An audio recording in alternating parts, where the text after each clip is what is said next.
The world is very different now. For man holds in his mortal hand the power to abolish all forms of human poverty and all forms of human life. It begins a very special time of the year for us. It's the time of peace and reflection. One thing we should all be thankful for is that we live in America, where we have the freedom to change things and the opportunity to grow.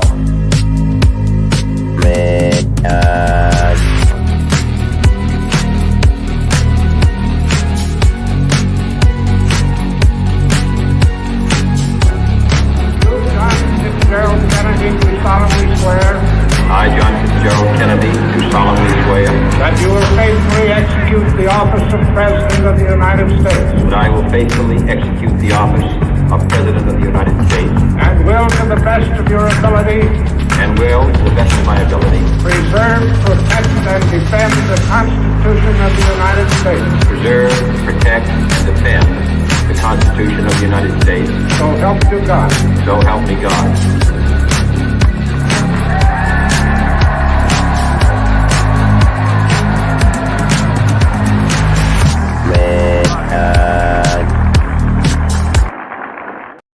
RedEye. I like how What's up? Ascended Nation says when they tell you America is the best place because America destroyed everywhere else, yet you actually live in the belly of the beast. That's true, which is why we take Tums. For, I mean, you guys were talking about some narrative, right? Narrative is we're just a narrative driven species. Like this is what separates us from the bonobos because we masturbate, but narrative, is that the deal? Yeah. I think we all need an origin story. Right. This also kind of dives into the Tartaria stuff, right? Because fuck, I remember Ewing saying that like the reason why history has been compartmentalized to this extent, right, is because like he mentioned that we all need an origin story that we can be complacent with to prevent these future brother wars and whatever. Completely disconnect ourselves from the original lore that brought us to be, and be complacent with this like these fake narratives. So we'd be just docile. But also like more so on the tangent what you were talking about, to reiterate, that like all of humanity's issues comes from the fact that we aren't being addressed as animals. And then like I mentioned the entertaining the spiritual aspect of things, where according to a lot of these religious lores, we've been given dominion over animals due to carrying the image of God and such, right? And we're supposed to take care of these animals and such, stuff like that. Yeah, I think if you want to phrase it that way, that's the highlight. Is like, I think that's totally an area out of consciousness. We don't give a shit about preserving animals. It's like, just whatever the fuck. Just throw your bottles in the fucking ocean. Who cares? Right. I think that's kind of the sentiment right now. It's like no one sees themselves as a guardian of another species, and I do think that is kind of disappointing in a way, because it's very obvious so many people have become so disconnected from the natural world. As soon as they do anything even remotely close to it, it's like they can't even contain their own experience. Right. It's like I hate speaking from personal experience, but at the same time, I'm in the tourism industry for a natural, cave and wildlife park. So it's like I get to see people's reactions, especially if they're like from New York City or something. It's like they want to shit their pants because they've never seen anything before. It's like some people are so devoid of anything that has genetics that are different from us. They have no idea where their food comes from. That I think that's half the issue. We don't have any idea where half our food comes from. We have no like actual connection to making it. I think that could solve some problems too. But Right. yeah, as far as being narrative driven is the Enlightenment posed certain problems as to developing that narrative, because the Enlightenment was challenging the main narrative of, okay, we were just put here by God. That's good enough, right? Which I don't know. You could go back and forth on whether or not that's good enough, Right, but right. the Enlightenment said, okay, we're discovering this shit about the world. We're challenging that assumption. And the Enlightenment, in my opinion, it probably was, well, the movement of nihilism couldn't have happened without the Enlightenment, for several reasons. But I think the Enlightenment was the kickstart of nihilism. It's like, who gives a shit? Let's just use science. Yeah, with Hegelianism, whatever. Was it Hegel? I wanted to say was the root of Nietzschean philosophy. Mm. Yeah, George Wilhelm Friedrich Hegel. Yeah, he's kind of started it all, then eventually spiraled into nihilism philosophy. Then Nietzsche wrote his whole manifesto stating that that there's still a hope in the light of nihilism. But go on. Right. Nietzsche, and I've only read a little bit of Nietzsche, but it does seem like his attitude was mostly like he wasn't an actual nihilist. He was identifying the problem. Right. Say, this shit is coming, just fucking watch out, and that's a pretty noble undertaking, in my opinion. I mean, he had a few other controversial opinions, but you could do a whole doctoral thesis on that. But the Enlightenment challenged our need of narratives, and it feels like in the Western world we no longer have a collective narrative. I think that's part of the reason why we're starting to see several crises happening at once, and not just in the mental health world, but identitarianism. There's a lot of shit that's going to go down, and I think a lot of it's because and it wraps up into other things that we were talking about. A culture that's overly anxious. It's like, where the fuck are we going to go? What are we going to do? Is survival what it's all really about? Or like, am I going to survive unless I dance for the camera and make everybody around me happy and smile? Right.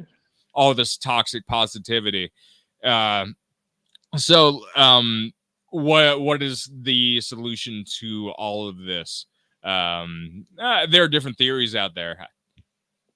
I don't want to hog all your space though.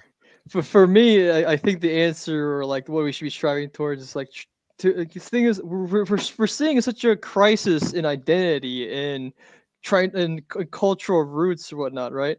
Like people, like, especially if in a place like America where it's a melting pot, we're like everyone's so disconnected from their cultural roots. We have abandoned traditional identity into whatever persona that we can put on, right? Or either that we go to school and latch on to these infantile narratives of reset history that we've been given by the Rothschilds and the Carnegies, right? But we're seeing a crisis in identity now because we're seeing that these narratives can't hold up. They were so infantilely and so mediocrely written, or come up with it. Like it's not standing the test of time.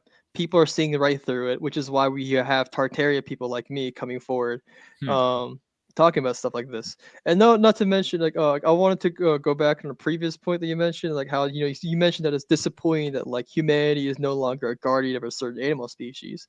I mean, that wasn't always the case, right? Before Industrial Revolution, prior to the Industrial Revolution, you have these native cultures or like indigenous cultures in America that gave a shit about animals, did all sorts of rites and rituals and whatnot.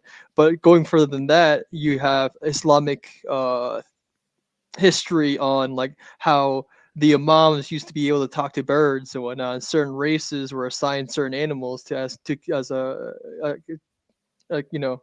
was assigned certain animals as their own like patriotic symbol or certain whatever. I don't know too much into this, but this is where we get like national birds from or like whatever, right? I totally buy it.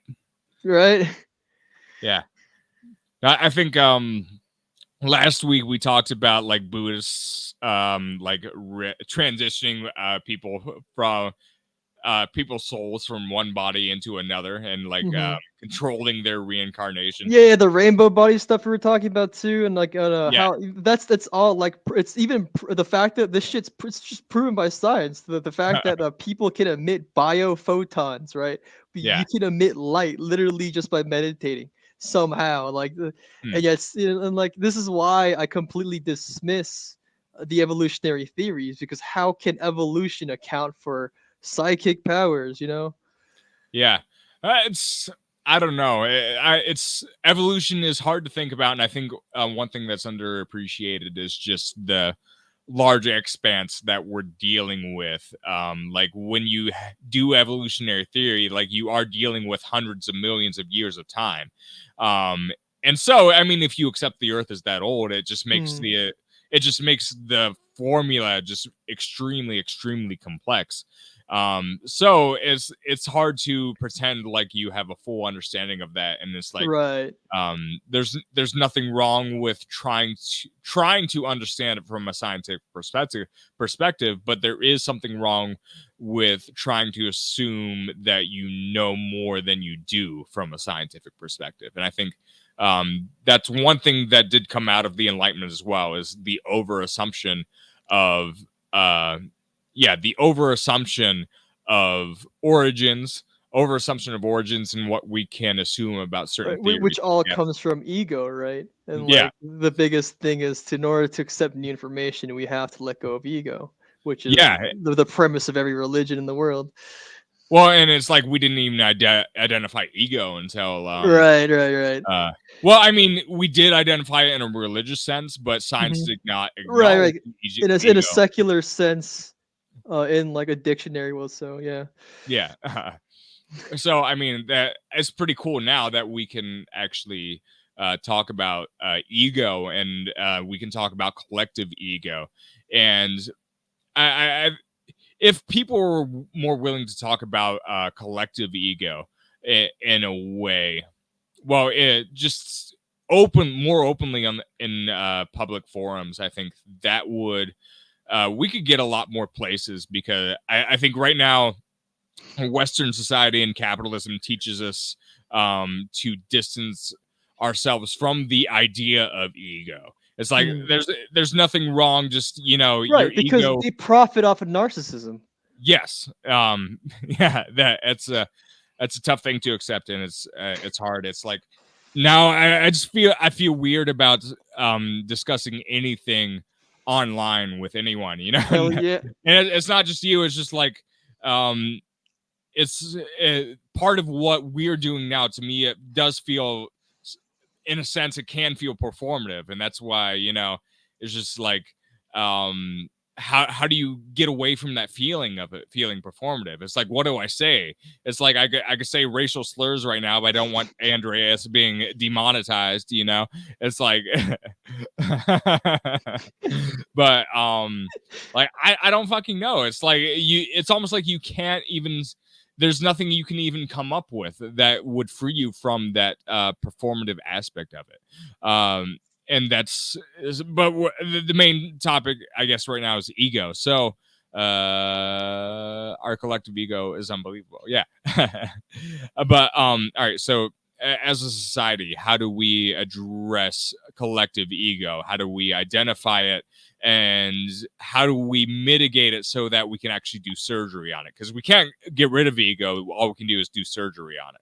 Right. Well, Disintegral saying authenticity. Also, I want to give a shout out to Kent Woods that appreciate the compliment. But going what you were saying. Oh, how do we tackle this? How do we answer this? Remedy. Well, we seem to understand what the collective ego is through the individual ego. So if we could map the collective ego based on our own individual, we could use the macrocosm from the microcosm. I don't know. Right. In order to solve an issue, right, we first need to recognize the problem first. Yeah. It might be all come back and be definable to certain timeless things like honesty, like honesty. That's a good place to start. It's like we need to be honest with ourselves, and we need to understand where things are going.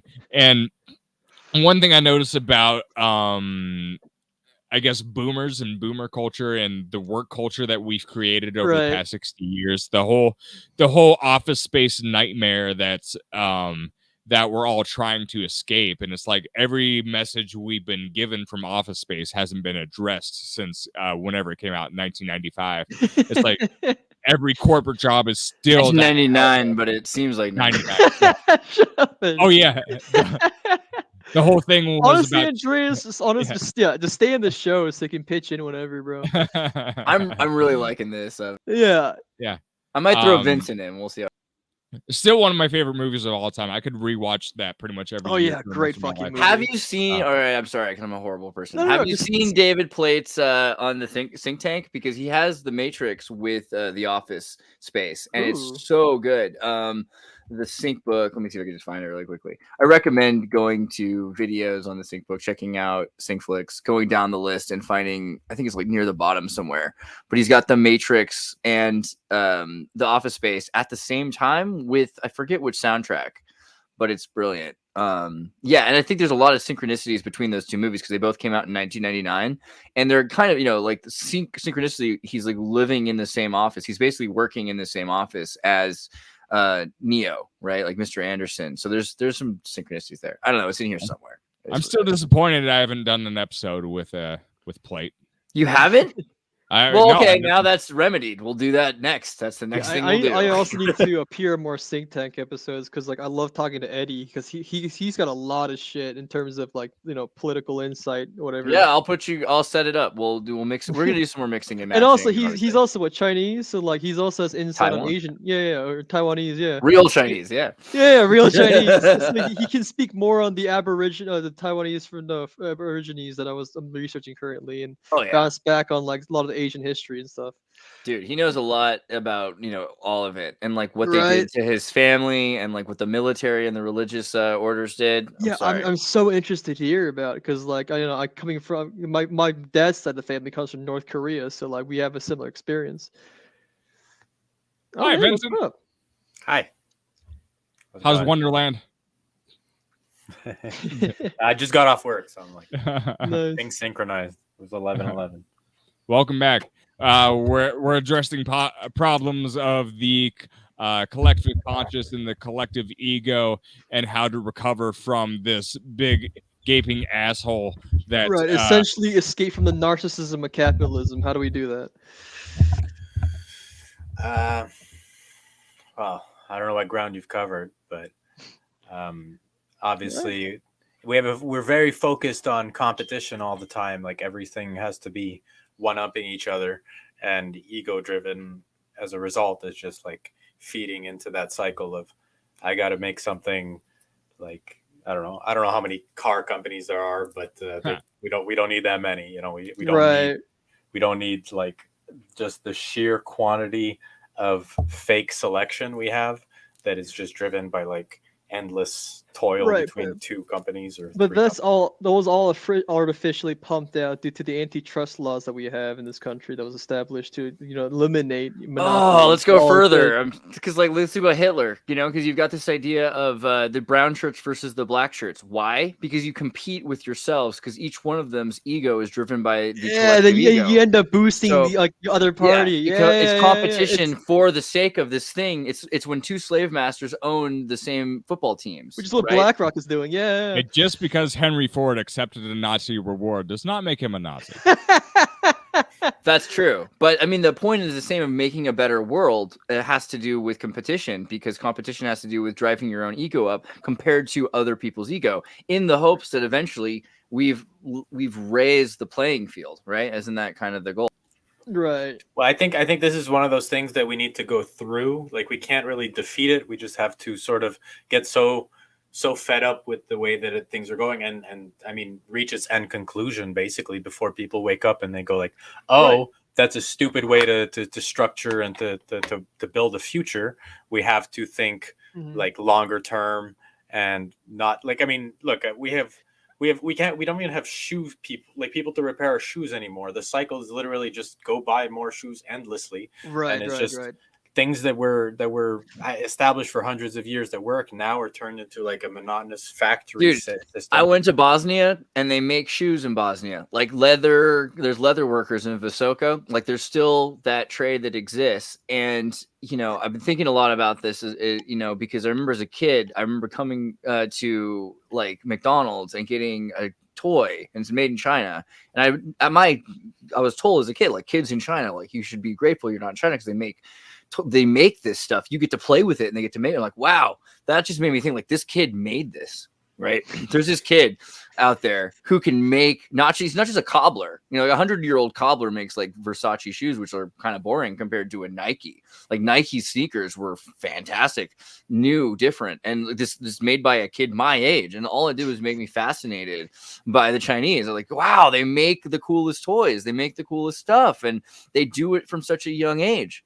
Right. So is that not somewhat true, except for the Fordian managerial theory, which is taking away the ability to know all the steps to a product? Well, the problem is that it's planned obsolescence. It's made cheap so that we like, yeah, it's impressive because it's aesthetically pleasing. It's a work of art, but it'll fall apart in your feet after like, I don't know, 100 uses or whatever. So it's not made for the long term. It's impressive technology, surely. But like we gotta like we have to have a way to repair what we own, as opposed to Hell yeah, Ken. but we have to repair what we have as opposed to just endlessly buying. Yeah, things. like we need to learn. So this is the thing. Like, so when Americans got to the Western Hemisphere and they look at the tabernacles that the Scythians are living in, and they're like, not all of them, but you know, certain ones have tabernacles, living in teepees, right? And not all of them, a very small amount. But when they see that, they're thinking, this is crazy. And realistically, knowing how to replace your shoes and replace your home frequently is the best way to make sure you don't have black mold, to make sure that you're healthy, to make sure, you know, people live longer when they do that. Yeah, so there's just drywall culture we see with American architecture. Like as soon as you get introduced the slightest bit of humidity, there's black mold infestation all over. But not only that, like I wanted to harp on Vincent's earlier point of like how this is all this whole capitalist realism stuff that we're going through is something that we just have to get fed up with. They go eventually just pass through as a trial of passage, right? But the issue is I want to mention reference January 6th, right? You had all these right-wing conservative Trump supporters fed up with the system, eventually actually decide to revolt or do something about it. All this hype about 1776, and they finally get to that point of being able to do something about it, but because they had no clear direction or like any solid cohesive agenda, it just all fell apart and they were arrested for sedition.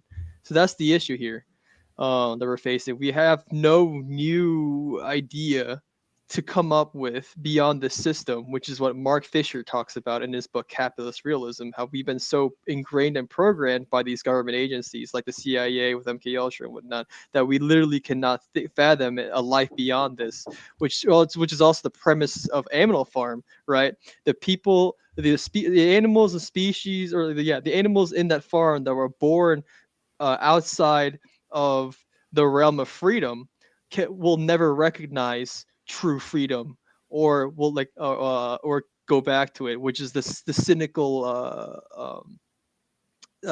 take that I believe George Orwell wrote. Animals, because we're animals. Yeah.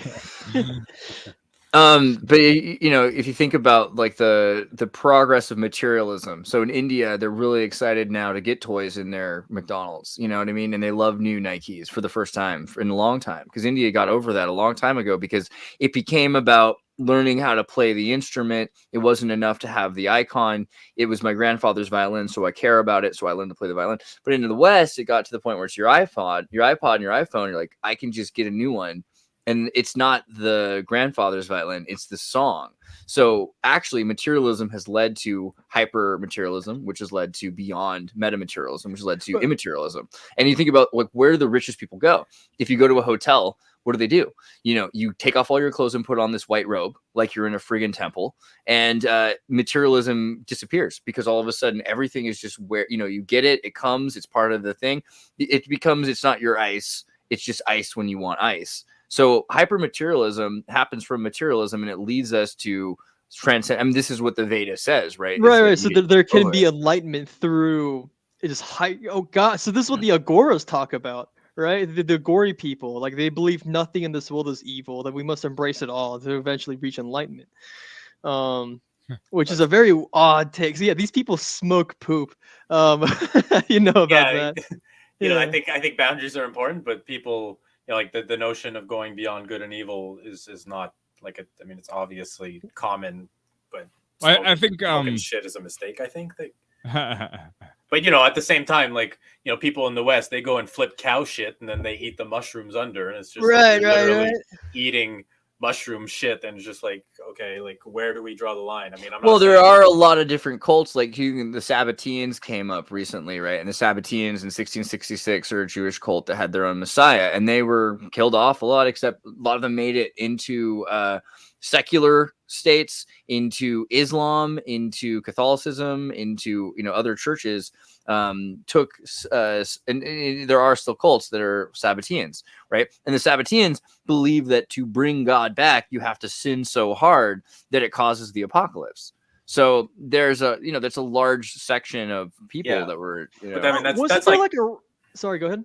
I mean, that's like almost eschatological cult. Like It they're is. trying to Yeah. provoke the end of the world. I think a lot of cults have a section for eschatology. There's a Yeah. What But I mean, was there's a difference between studying that and trying to provoke it. Like, and so what was it like? yeah, but like Rasputin? neoconservatives buying up land in Israel to put a Oh, yeah. temple, or Oh, yeah, how about Texans working on sending red heifers and Definitely. cloning them? I mean, there's a lot of neoconservative Christians Oh, yeah. that I would say are eschatologists, For sure. right now, this week especially. But Right, well, yeah, what's that? What was that Russian religious movement? I believe Rasputin was a part of it, where like they embrace Communism. no, they embrace hedonism to the fullest extent, so that they can atone for it, which will bring them towards God. I think Rasputin was the a big clists, part the of it. clists, the clists, right? I think. Christianity. Yes, yes, yes, Yeah, yes. These yeah, yeah. guys would sin so hard to performing group orgies so that they can get closer to God through their atonement. Yeah. So yeah. Sound reasoning, I think. Well, I mean, this comes up because I've been talking to all these religious people, and we had a guy talking about Aleister Crowley, and Aleister Crowley's whole thing is to do the opposite of what's been proven to be taught by evil people, right? Like judge the fruit by its tree. You got all these people that are murdering, raping, sacrificing, torturing people, and he's dying as a boy because he's being malnourished because they think it's a sin to feed him properly. So eventually, because of just one experience where he has some liquor and some beer and it clears his gut, and he ends up actually surviving this, like he was about to die because of this lifestyle choice that had gone schismatic, I would say, in apostasy, right?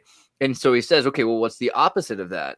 And it's probably important that someone did that so that we know, like, what are the consequences of the short-sightedness of the self, or of the extremity of the individual ego versus caring about grosser mercantilism as a route towards making the world a better place. I mean, he did do something that we kind of have to stare at. I think it's similar probably to some of the Shivites, not all of them, but like some of these religious cults, and then Rasputin too, saying, hey, this church has gone around, raped, murdered, and killed all of these people in this community, and let's romanticize the past. But we don't really know what the past is, but we know that they hate everything about the opposite of these things. So let's try doing just the opposites of everything that they say. And there's a lot that they learn in that, probably, right? I think that's probably what happened with Rasputin. Yeah, well, that's cultural, right? So like Negative culture space. represses stuff.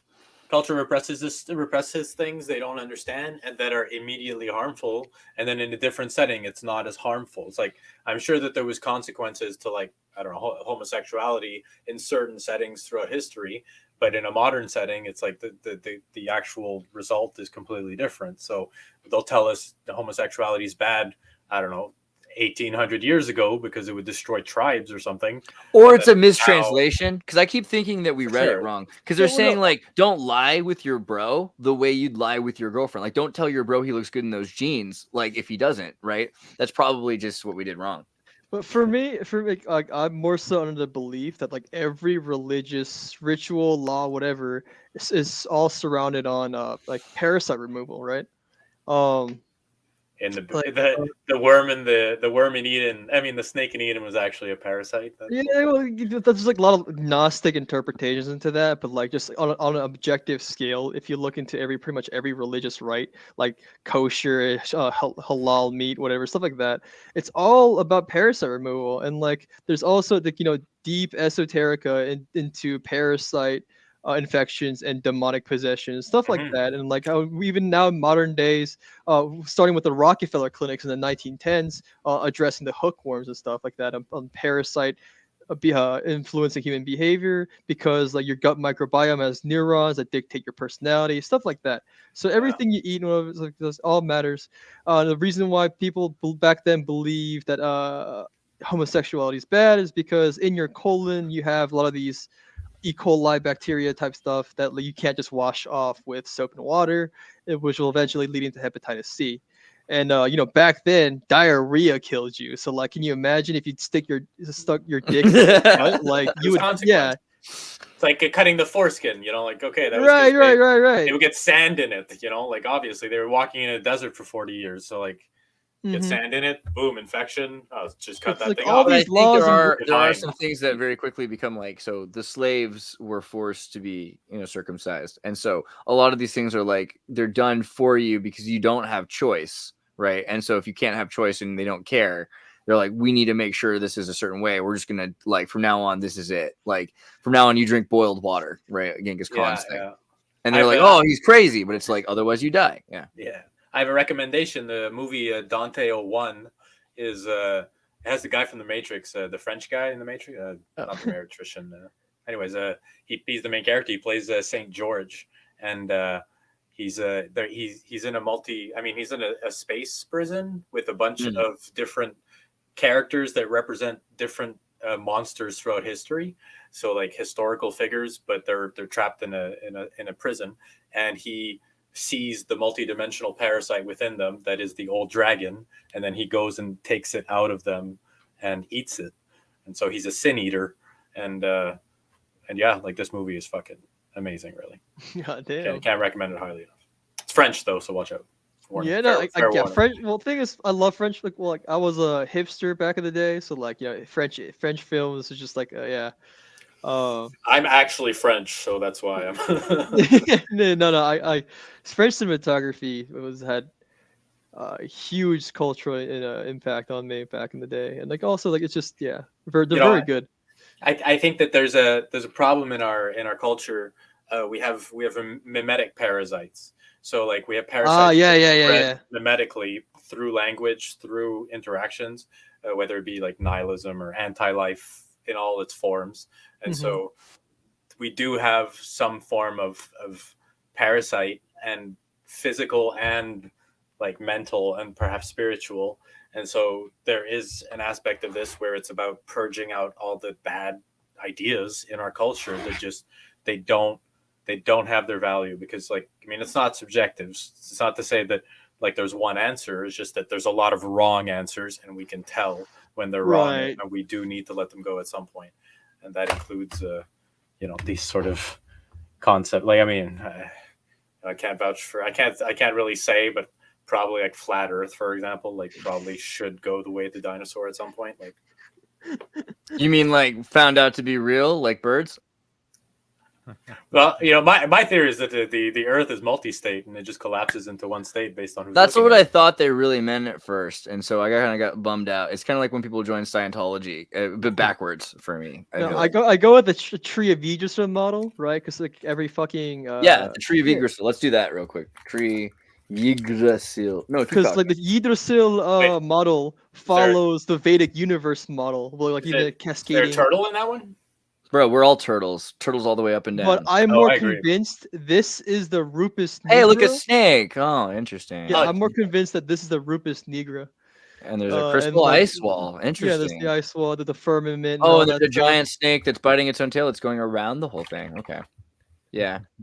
I think there's more truth to this model, though. Than the fact that this is a pagan model, but it draws a lot of syncretics from the Genesis story is insane to me. Yeah.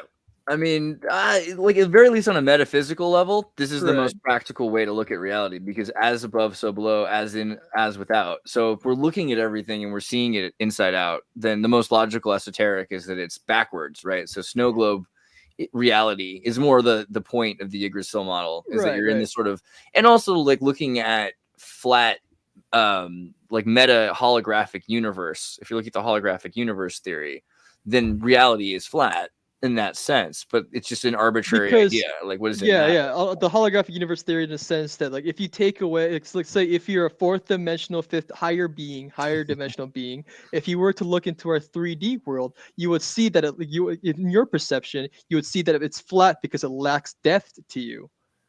So that's another thing that a lot of these flat earthers don't fucking address. That all these religious models of the flat Earth come from the perspective of a fourth dimensional being. Dude, have you ever like stayed up all night thinking about Koreshianity and like not The inner Earth theory. yeah, and not Koresh like Waco. Like I mean Koresh, the original Koresh, because like think about Right, that. right. The Waco's related to this. Like And this I'm idea. definitely convinced of the hollow Earth, right? But I don't think we live in the hollow Earth. Well, this is so much weirder because like the idea is that we're in an inversion of empiricism. So the depth that we think of as distance is actually like a black hole that has all this density to it. So the deeper and more dense it gets, the more stars and more reality. But it's the same logic. It's just that if everything's expansive, then the inverse could be true of quantum entanglement. So It's like right. black holes are like compressed files. yeah, that's exactly. If you're talking about a simulation, then you're looking at it like everything is density, and so density is a kind of compression, and so the compression of data, and data is made of light because black holes are storing light. So it eases is. up on the servers. Less mean- glitches in the matrix that way. Yeah, maybe especially because it's like storage that's data that's essential, but also could be not processed simultaneously, or it's processed somewhere else through a network. So it's like this is processing this and that is processing that, and there is connection, but you're not directly. It's not like simultaneously being calculated by the same processes. Bouncing more off on this inverse theory stuff. I put up a link in private chat. Tay Allard, which is Taylard. What? It's whatever. like Teilhard Chardin, but it's Arabic. It's the Islamic theory, like the original theory of it's the predecessor of the wormhole theory, essentially, that the Muslims initially put out, right? Of the fact that the Earth folds on itself and you can teleport, and apparently like a lot of Shiite Muslims were able to do this back in the day or some shit. Like Sufi or Shiite? Sufi. Both Sufi and Shiite. Really? But more so Shiite. What? That's nuts. No way. Just what? look into this, man. Shiites teleported? That's the craziest thing I've ever heard. Are you kidding me?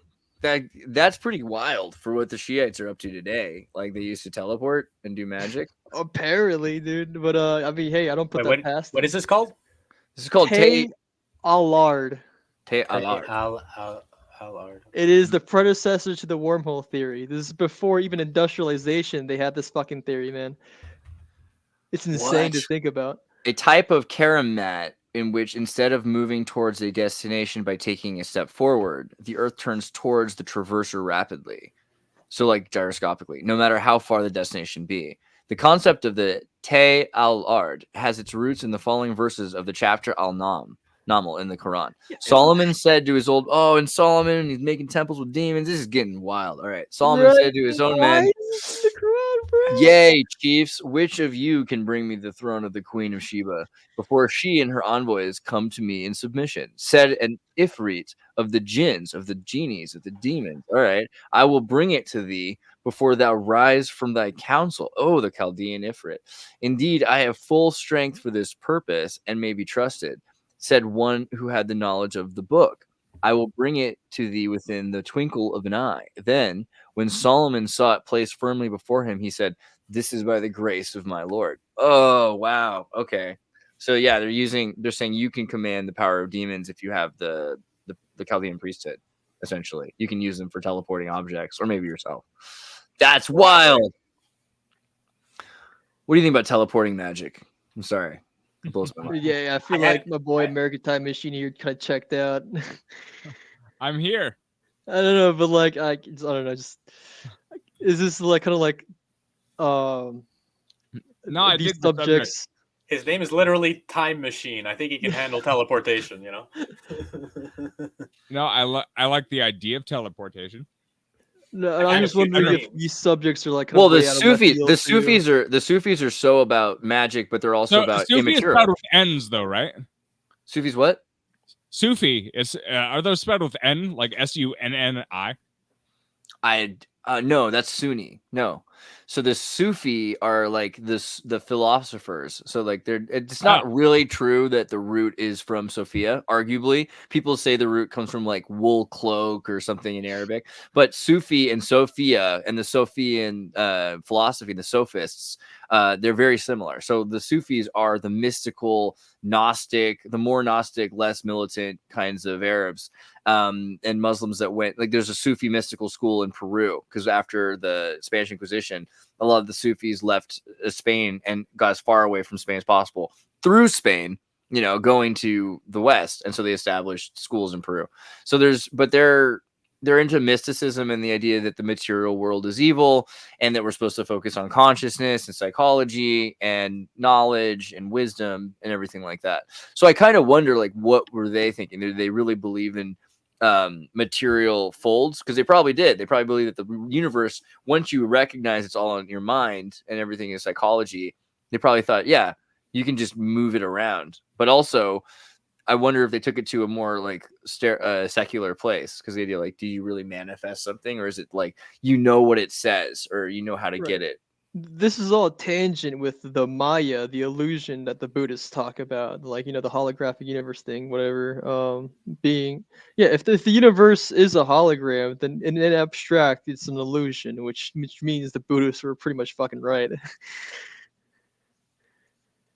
Yay. I'm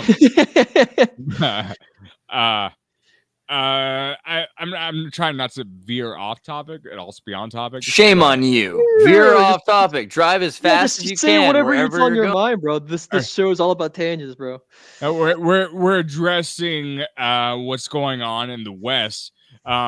So we have abandoned a lot of our rituals. We've abandoned a lot of our rituals associated with even in the esoteric world, but we've abandoned a lot of religious rituals, which may have been important in some sense of having some sort of societal cohesion that could advance our collective narrative a little bit more.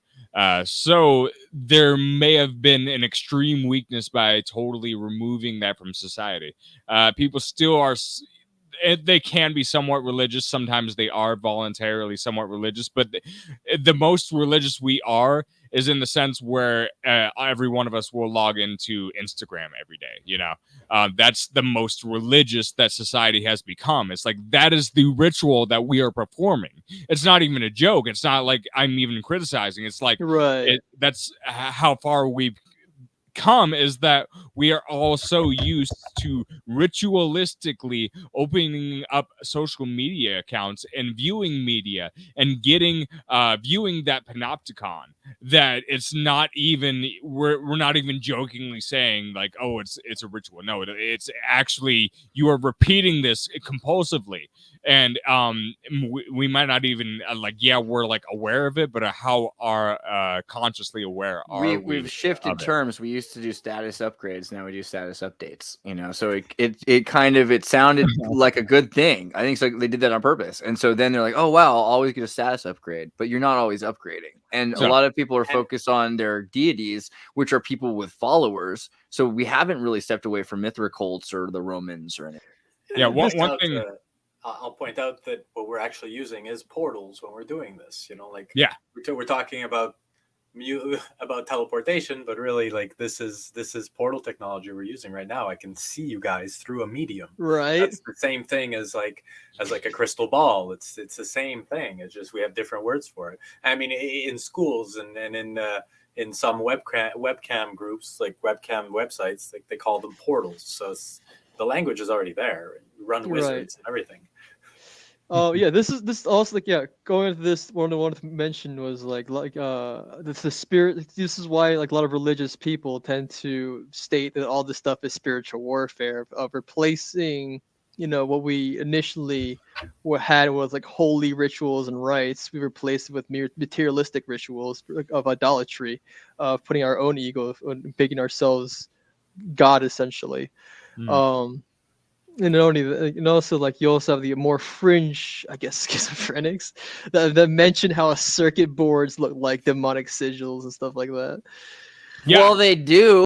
There's a fine line between a mystic and a madman. Okay, so I did notice this was interesting as you're saying that. Like, so they say the Almighty's greatest name has 73 letters or parts, and so he only knew one letter of it, but it enabled him to traverse the earth in a blink of an eye. What? Yeah. Just knowing the name of God? No, just knowing one letter of the name of God. Of the actual name of God. Because the actual name of God has 73 letters, according to because we always, parts. I believe the actual 73 letter name the Hermetics know.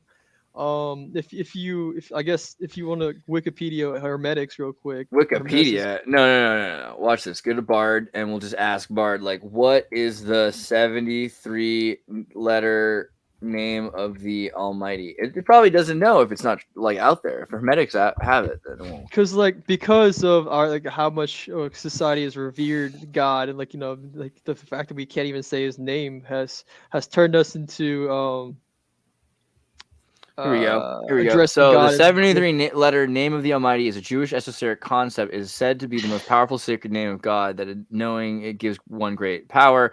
The name is not revealed explicitly in the Torah, but is derived through Kabbalistic numerology. There are many different versions of the 73 letter name, but the most common one is this. Hold on. Can I do an audio thing? How's that going to work? But it derives from Hebrew, though, and we know that Hebrew is a fake language. All languages are fake. It is said to be the most powerful and sacred name of God. I said that, bro. Knowing it gives one great power. Okay. The name is not revealed explicitly. Can you read Hebrew? But is derived through Kabbalistic numerology. There are many different versions of the 73-letter name, but one of the most common is יהובה אדני יוויה אדוני יווה צבאות שדי אל חי נצח סלה. This. Did you get it? Meyovad. You got it. That was it. It's a salam. Yeah. All right. So peace, something like that. Well, let's translate it.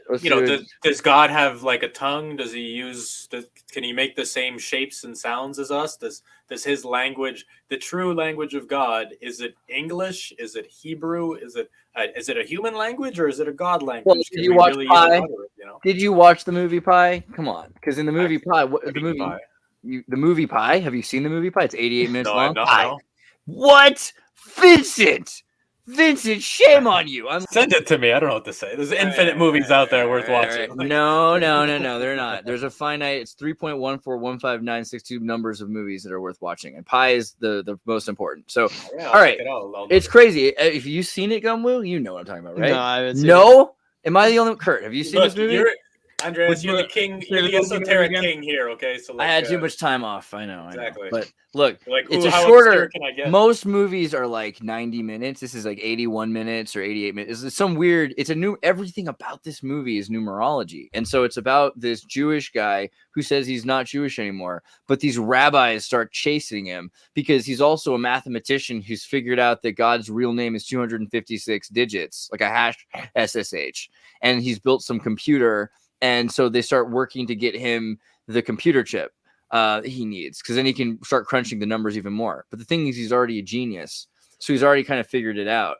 And now he knows the name of God. And all these rabbis who thought it was 72, 73 letters are like, no, we know deep down it's 256, but we don't know what it is. And so they're supposed to have it. That's the big controversial thing about this movie. It only offends rabbis, because the whole movie is like, if they don't have the real name of God, then they don't have the priesthood powers that would allow them to do these things, which they clearly aren't doing all the time. Otherwise, you'd see more Superman rabbi comics about teleporting rabbis, and right. They don't, because Hebrew is a fake language, and the fact that when we translated that, it says Yahweh, right? Yahweh upside down is Allah. It's yeah, everything's backwards. Al and La in Arabic and Spanish and Latin. It's Ra from the Elijah sun. Ben Yehuda completely flipped the language, man. So we know that they plagiarize Arabic. So if we were to really find out the true name of God, we would have to either go with the Hermetic translations or the Arabic. of But once somehow. this guy in the movie gets the name of God, then he can predict like stock market tips, Right, the right, right. weather, all of it. You know, As we've seen with the Tay Al-Lark fucking article, just even knowing one letter to God's real name can allow you to teleport. but what does that mean, right? Because like if it's the because they're saying the name of God is, we just saw that expression. It's like Yahweh, this and this, my peace and all that. I mean, is it more that the name represents some reflection of God's work because it's the architecture or something like that? And so by seeing it, you're able to see how the world works. I think it's probably the life equation, really. I mean, this is the formula for basically the production of all creation and the all systems. So. Yeah. I mean, if it's the life creation, that's also interesting because, you know, according to those same metaphors, or, you know, in the Bible and all in the Torah, it says God didn't create death, right? God created life, and that death is like a trick of the devil. So, I mean, anti-life versus life, right? So the life equation, the anti-life equation. Yeah. I mean, yeah, something that slowly breaks down versus something that is, you know, immortal and pure. Chaos and order, entropy versus entropy. Kurt, do you think that we could become immortal? Like, do you think we could, like, is it possible to like fix our DNA, become better people, and then get to a solution by that? What do we got to do that? Is it possible? We're already immortal. Reincarnation. Ooh. But yeah. But sorry, maybe that's the goal of. Sorry, go on. Oh, yeah, you're damned to have a soul. You don't have a choice in the matter. Sorry. But damned. We talk a lot about transhumanism, and it's one of Andreas's favorite words. But really, I don't know anything about it, so I don't talk about it. But I'd probably get well acquainted if I read like 2 paragraphs on it because of how many other spiritual topics I talk about. But yeah, I probably did read a summary and I just forget now. But all right, what's the main point? Where are we going here? It's more about like, I think like what you think about, like making the world, making humans better. Like, what can we do to make the humans better? You have to accept them as they are. That's the only way anything improves, is that, and I think that we were talking about the certain beliefs of a certain group of people earlier, where they just believed, no such thing as evil. Well, I mean, there's, you can put it that way if you want to. I think it's more of just an interpretation than, kosher belief. Is that in order to actually change the world for the better, you have to fully accept it the way it is. That's how you change anything for the better, including yourself as a person. Which what is a better version of yourself? That's a completely subjective interpretation. You might be perfect the way you are, especially you, Andreas. We're part of an ecosystem, right? So yeah. Like, in order for everyone to be better or to be perfect or to be immortal, we have to have an ecosystem that's balancing that, because we can't have infinite immortal people that keep producing more immortal people. Like, obviously, you need to cap, first of all, reproduction. Second, you need to find a way to actually, not make people assholes, like they become vampires or something. Like, because once you have that much power, then if we reach a technological point where we're able to hybridize humans and machines, where we create like bioorganics, and we start getting into actually empowering ourselves and empowering each other, well, I think that would need to be after some sort of collective enlightenment and the healing of multi-generational traumas, which will keep us in a loop of fighting each other and trying to get revenge and trying to blame each other for the past problems that led to now, because we need to transcend these things before we can actually reach anything meaningful. You're right. I think half the issue is just if we could actually teach people how to fuck each other, and like actually how to literally fuck each other, like sexually, because right now we've taken out any sort of spiritual element of it, and then we went through a big period of we still commodify sexuality, and there has been very unhealthy side effects of that. And this isn't, your father giving you a lecture about how pornography is bad. It's not, but it also kind of is, Right. But it's nobody has been able to understand any sort of context around something that's pornographic. What is the point of pornography? That's a great question to answer. What's the fucking point of pornography? Well, look, like I said, it's part of multi-generational trauma, because the current sexual climate is a result. It's like it's backlash from the previous sexual climate. So things are constantly restructuring and rebalancing themselves, and that's part of it. Eventually, we're going to have to overcome our current sexual culture and go beyond it, because obviously nothing stays the same forever. So this is going to lead to something else. We might get bored of sex. We're so saturated with it, so immersed with it, that you might see a generation of people go like, well, fuck this. There's got to be something else. This drug is boring. We're already seeing that. Yeah, we're seeing kids that way. And also, I think it's brilliant because, Owen Benjamin talks about how sex is used. Like, they rape and they turn prostitutes out of conquered nations. And so this is a really quick way to demoralize a people. It's just to show them all of the girls next to their doors that are being exploited. And then it also makes them feel like inadequate, which is a big part of it. But also psychologically, you're watching someone else do something while you're trying to gain pleasure. So you're training yourself to enjoy watching someone else do something.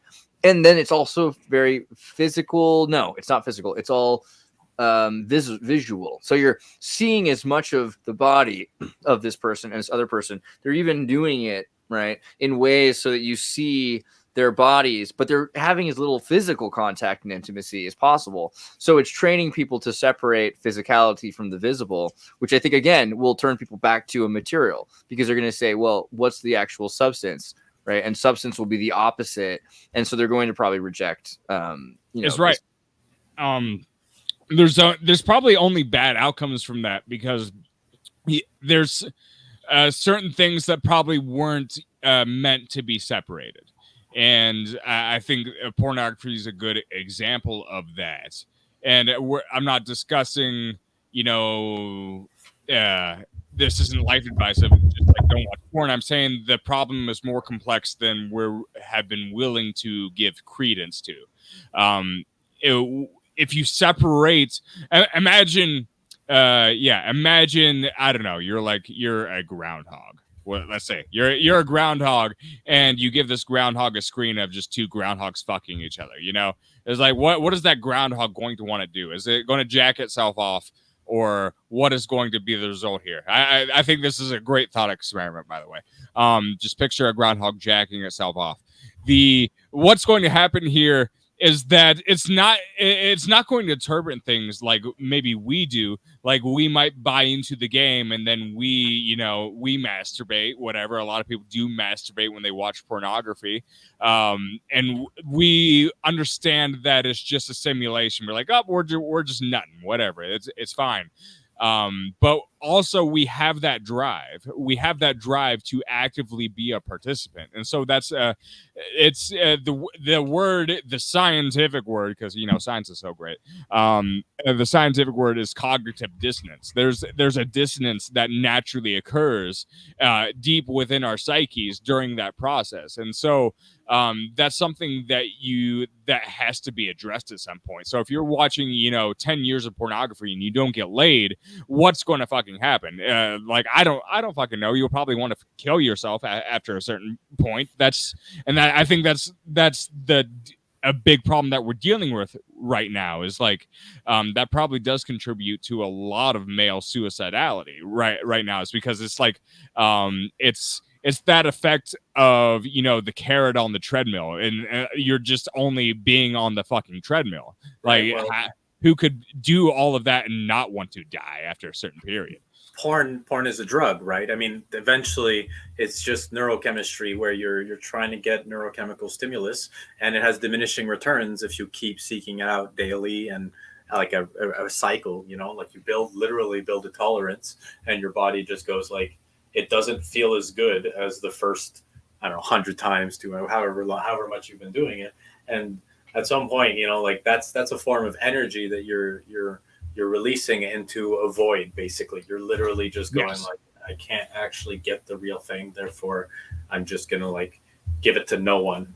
And so I think that chaos magic, by being part of it, that you have the main thing that we overvalue in our culture as males and as porn consumers is just, you always have to just fucking like come. Like it just there's no one tells you how often you should or how good, like how what it's good or bad for you. You're just like you watch porn, you jerk off, you pass out in your own shame glaze, basically, and then like that's it. But there's other ways to do it. You can like there's practices where you could just do semen retention. Like everyone thinks that you have to release, but at some point you could just preserve the energy and even build it up, and then at some point there's actually a physiological reaction in yourself where like you can build testosterone.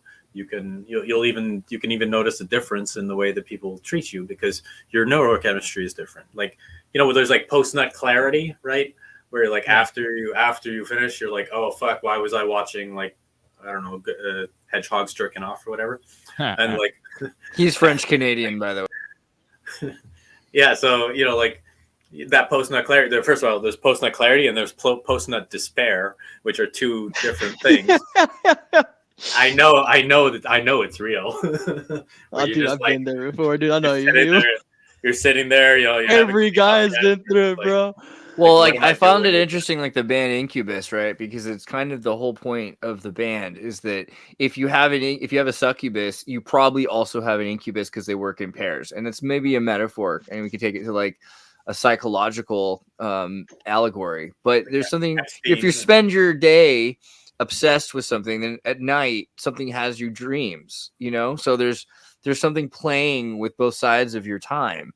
And I think that's something that people don't understand. Also, just the manifestation of like something evil that's taking your energy. I don't know if evil's the word, but chaos versus order seems to come up because it's like, is it good for you? And is it helping? And is it going back into the world? So I think that's a big, like the main thing it says about it in the Bible, right? Or the Torah, the Midrash is like, don't spill your seed. And I'm pretty sure that's like pretty specific because it's talking about your chi energy and it has more to do with the usage of your energy and everything. So they're focused on a pretty particular point there, right? Right. So modern porn is like it's like a Venus of Willendorf, like the most complex Venus of Willendorfs we've ever had, and it's sex worship. So we're worshiping fertility goddesses. That's why they call them. Well, I wish we were maybe some rap stars, like, but for the most part, it's like they're trans men that like they're trying to like they're showing you like the body type that they're producing is based on trans men. So the kinds of girls trans men have some big tits. God. Well, I'm saying from the 50s though, because trans goes back and people act like it's this new thing, but like vaudeville to Twiggy, you've got all sorts of things going on. Yeah, and Andy Warhol really kind of blew, I think, the scene off for people. Yeah, but that's fashion though. That's fashion. I think women want small hips, which they're causing pre-age menopause in girls because they're becoming anorexic, and not everybody, but this is a problem. If someone's trying to promote something that can't breed, that's going to eventually, that'll affect a species. And maybe you'll just have hipsters, right? And hipsters, what are they? Hipsters are people that don't breed. That's basically what that means, I think. They're people that they're cool, they're too cool, they're too weird, and so like it becomes like a cultural thing for a generation, but it doesn't reproduce. Good so like, but not to have babies. But the thing is that hipsters produce weird real babies, hipsters can't. Yeah, well, okay, maybe. Yeah, there's some because I mean people with hipster parents, they make unique kids. So I think that's part of the balancing of the ecosystem. You just can't have too many fucking weird kids running around because they're the ones who can actually catalyze things and make changes, while the other ones are just driven in the same cycles forever. Of course, like there's weird kids that come out of normality, but like there's nothing weirder than a weird parent's weird kid. I'm leaving now. American Psycho, there's that scene where he hires the hookers and then he videotapes it and he's just like he has his hand and he's just looking at himself in the mirror. He's like, oh yeah, check out my abs. It's like that's hi Sam. Hello. Great movie. Hello, nice to meet you. But I think I mean a lot of people like American Psycho, but that's kind of what I think of when I think about the current sexual landscape. Is like we built a world in which people cannot actually empathize with each other. We built a world in which the focus is not on the center of the relationship. It's like how the self is interpreted through that relationship. And so that has probably been very destructive to, I think, everyone's sexuality. It's like we had the whole hookup culture phase, and that seems, well, now people are having less sex than ever. At least that's what statistics seem to indicate. And I think that also translates to a huge lack of intimacy. And why is everybody so lacking intimacy? Well, I think it's due to everything else that we talked about. And I think all of this ties together and it's like, well, how is all of this, what's going to manifest and potentially heal this or change this, at least move it into the next world? It seems to be, at least to some degree, the return of rituals. And so that could take religious form. I don't know if that's exactly what we're seeing right now. We're seeing a lot of people hunger for esoteric knowledge, so they're starting to actually, explore magic and explore how do I change, the spiritual world. And I think that the irony is that the more people abandon rituals, the more, in a sense, the more powerful they become. At least on the micro level. So when you get a lot of, magicians, quote unquote, bear with me here. When you get a lot of them, they feel like they are more powerful because no one is engaging in that knowledge. All these elite schools that you pay hundreds of thousands of dollars for, they fucking teach all that kind of shit. There's not a single billionaire, millionaire that isn't into esoteric shit. Yeah, they all study that shit, and while propagating secularism for the masses, so they would have an upper edge in business or whatever. And not to mention, they always fucking either release a product or advertisement or whatever. All their decisions based on fucking astrology, which is hilarious to me. Yeah. But no, it's like their business model will be totally objective, and then their advertising model will be I mean, we're immersed in magic all the time. So we're not only that, if you look into how corporate logos are designed, there was a case. The sigils. There are sigils. Like the Pepsi logo, the document behind the Pepsi logo that was only circulating within the corporation recently got leaked onto Facebook and was shared everywhere. And these delusional corporos fucking draw a connection to like the Earth's magnetic whatever and all these esoteric yin yang shit. Is like, dude, what the fuck are these people on? And these people are what runs the world. Like, come on. If you don't believe in magic, it's because you're under someone else's spell. Yeah, true. Sorry, I mean, spelling. Sorry. Like, I recognize as the legitimacy of esoterics to an extent, right? But like, it just feels so out of place in this corporate secular world that we live in currently. So it's just like so out of left field for me. But it's not true esoterics, though. It's a trick. Like, the thing is, they change the language for all. It's all spirit. I'm aware. It's all spiritual warfare. Is there anything more esoteric than upper education? I'm sorry, I studied engineering. Like, I had to learn Latin again. Thank God I was raised Catholic, and they made me take Latin, because if I hadn't known that stuff and I got in there, I probably would have been some Greek too. I probably would have been intimidated, because every word at a certain point becomes, the Latin root. You can't. It's literally Harry Potter when you get to college, because all of a sudden you're speaking in a language that no one else speaks, right? Well, yeah. I mean, that's basically it. They create jargon, and then they have their special class of, I don't know, scientists or wizards or whatever you want to call it. But I mean, you just change the names, and then you tell people, like, literally the modern definition for magic is basically something that isn't real. Like, it's literally defined as unreality while they actually actively do it. Yeah. But I mean, I'm talking in the mainstream. No, secular, but like, right? Doesn't that bother you? It bothers me too. The black cube worship is fucking everywhere, bro. It's so funny that all the people like Neil deGrasse Tyson, Bill Maher, Carl Sagan, they're all Saturn worshipers in the most literal sense. They'll say it, or they'll subconsciously be like, yeah, actually, you know what? If I had to worship something, it'd be Saturn, or just spend time doing what worship is. What is worship? Worship's a worthy gift. If you spend an hour making a YouTube video or a Disney Channel video or a Fox video about Saturn, I think that qualifies you as worship. Like, that's worship for Saturn. So yeah, this is funny because we're saying it's esoteric, but the word esoteric, what the freaking, when we're saying esoteric, what does that mean? It just means it's patented, It just means it's trade secrets. It just means it's stuff you haven't been educated or privy to be educated to understand. But it doesn't mean that there's no like explanation. That's not what magic means. Magic often has explanation. There's no one who pretends that you can do rituals without all sorts of explanations. Or, you have to use certain kinds of oils. You have to have certain kinds of fires.